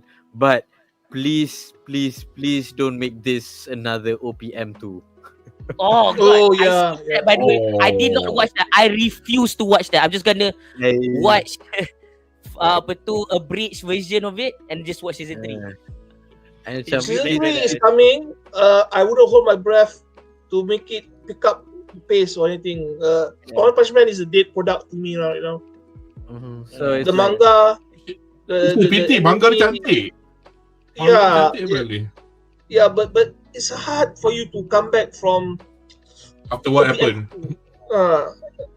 It's like they fought themselves. I don't know how to say this. They did so well in the first one, seriously. And then the second part, right, is what's going on? Why you focus on this villain so much now? You know, nothing on the heroes, nothing on Saitama. Just this guy Gyaro, what is his? Garo, his name. For some reason he's the most interesting character. No, he's your typical evil guy who tries to be the hero but becomes villain but still a hero anyways. He's not even consistent. Okay. So One Punch Man is like a dead horse they're trying to bring back to life, to me lah. Or let me just add more harapan from FRIEREN. You know, I said there's not too much MILF characters. I hope season 2 with the 4th member is a MILF character. Yep. Okay. We need there a cannot be Robin. too many women in FRIEREN's party because she's the leader, she's a woman, and better more meat buns than sausages, if you ask me. Tapi kelakar je. I mean, if you play or read fantasy, this is quite an uneven party. Two mages and one warrior which acts as a vanguard. And obviously they need sign back. This is actually a good point, and somebody did mention this just now. Ada dengar cerita Madhouse takkan buat FRIEREN season 2, mungkin akan dilepaskan untuk studio lain, tak pasti rupanya atau legit. But if it's really happening, what are your guys thought about it? I think we've mentioned that just now. What some of our thoughts are.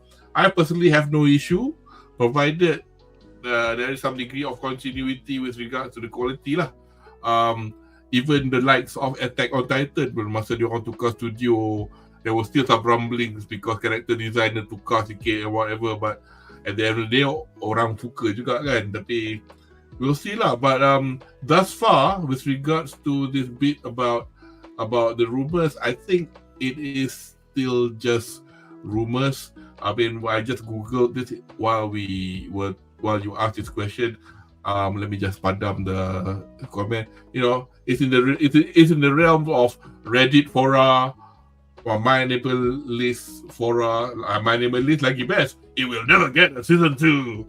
I do not know. There's nothing on the socials with regards to Twitter or whatever, or the studios or anything. So not too sure. But where let me just say this. If we do not get a season 2, tak tahulah. I mean, selisih. We don't want this to happen, knock on wood. But if we don't get a season 2, it ended perfectly. In a sense. In a sense. So it's not a cliffhanger. It's just okay. Dapat. Yeah, I mean, is still okay. Yeah, you're right. So hopefully dapat, but if tak dapat, hopefully dapat yang elok. Elok. Tak dapat yang Kalau elok, ada, jangan buat. Don't do it at all. If you can't do it. No more GOT. Fuck that. GOT season 8. God damn it, man. The rushes. So Amber, that's what our thoughts are on that. Myra quickly say bringing back to craft and sign. Oh yeah, cakap pasal who's craft again? The muscular elf, the monk. Oh yes, yang stuck tidur sebelah ada tu. Oh, Myra nak tengok some BL ke? Tak boleh. Just a quick one actually. The bit about who was talking about Zeria being Ariff kot, yang cakap how she need to be more open with her feelings and tell people that she cares for all her students regardless how insignificant they are. Because of that, tak pasal dekat ujung episod 27 kena serang dengan pakcik Lander tu. Because tak apalah, at least aku buat ni, aku serang kau, biarlah aku diingati sebagai orang yang kurang ajar, attack kau, bunuh kau, because I don't want Syria to be forgotten. What an idiot. Oh, fun fact yang hated fun trivia yang apa Lander nama dia? Yang Lander is actually the grandfather to the girl yang lawan Fern. Yes. Yeah, the girl yang dia kata kan, wow, kau lawan macam atuk aku. Atuk dia lah. Yeah, that's the atuk. Yeah. Okay.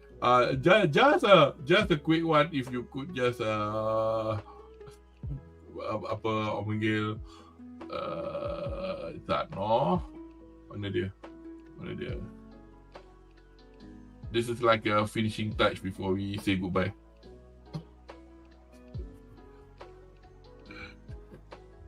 Mari kita belajar bahasa Jerman. Yeah, okay. So, FRIEREN. Freeze. She's very cold. Fun. She's remote. Kan dia macam stone kan. Stark. I think Stark is strong, if I remember correctly. Stark is strong. Okay, Himmel is sky atau heaven.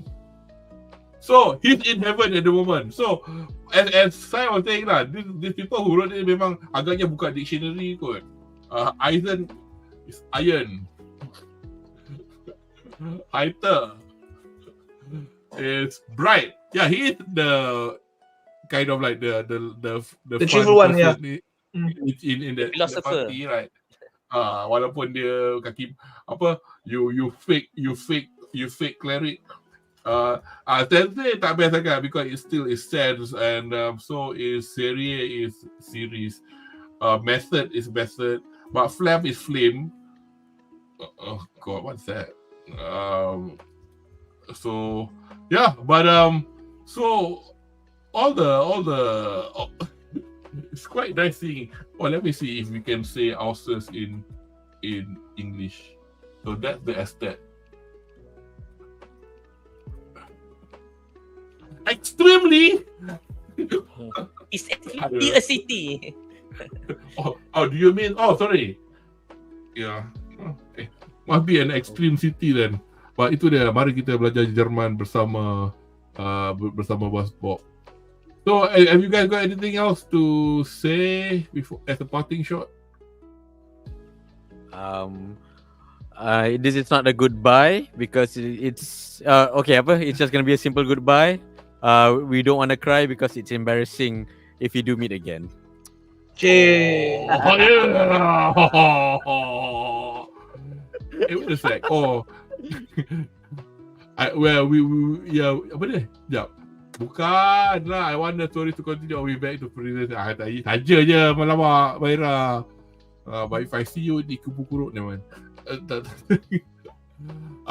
Right. So let me just get rid of this little thing. So thanks guys. That was actually an enjoyable session, and I do hope our the people who are watching it. So there's quite a few people still hanging on after 2 hours and a half. Terima kasih kerana bersama kami all the way. Kita dah tiba di penghujung sesi bedah untuk FRIEREN jenis N ni, dan harap penonton di rumah terhibur dengan ulasan kami malam ini. So at the moment dah nak raya pun. Raya is in 2 weeks time or a week and a half or something like that. A week and a half. Week and a half kan. So there won't be any sessions until post raya lah, from at the very least from the anime division. But you'll get lah a few videos here and there. Pasal aku ni kadang-kadang gatal takkan buat video from previous sessions. Dan pada anda yang tak tahu, we actually also have we're testing out Spotify, so you can listen to us talk the same thing on either Spotify, Apple Music, or Amazon, whatever your poison is lah. It's a testing ground at the moment. So sila check those things out as well. So kepada anda yang baru juga ke sesi kami, jangan lupa untuk melanggan, berkongsi datanya, butang like dan the notification bell untuk kedua laman YouTube STOMACHOFCHAOS dan BuzzPopTV, laman pop culture sukarman Malaysia, supaya anda tidak ketinggalan untuk sesi kami yang akan datang. Dan also as I've alluded just now, kami juga di STOMACHOFCHAOS mempunyai video-video ringkas yang kami ambil daripada the longer live streams. So kalau nak dengar anything about say Gundam ke apa ke, adalah video-video tu. So just check out STOMACHOFCHAOS. Dan juga pada anda yang meminati filem antarabangsa atau filem lokal, silalah ke The Brothers Ali, available on. Are you guys primarily on YouTube at the moment? Are you? Sai? Ya, primarily kat YouTube. And mostly tempat lain kita just promote kita punya YouTube je. So check them out. It's really good. Yeah. I think I've got your social the link ke The Brothers Ali YouTube dalam description di bawah. So check them out. Okay. So terima kasih kerana sudi bersama kami sekali lagi, dan kepada rakan panelis saya hari ini, Opsuk Ariff Naqiuddin, kepada Ariff Naqiuddin, Anri Alwi, dan saya Ali, our guest panelist tonight. Dan saya Kudo Marizu Jores Mortadore. Okay, terima kasih guys. See you guys soon in the next session. Mata atore. Bye. Assalamualaikum.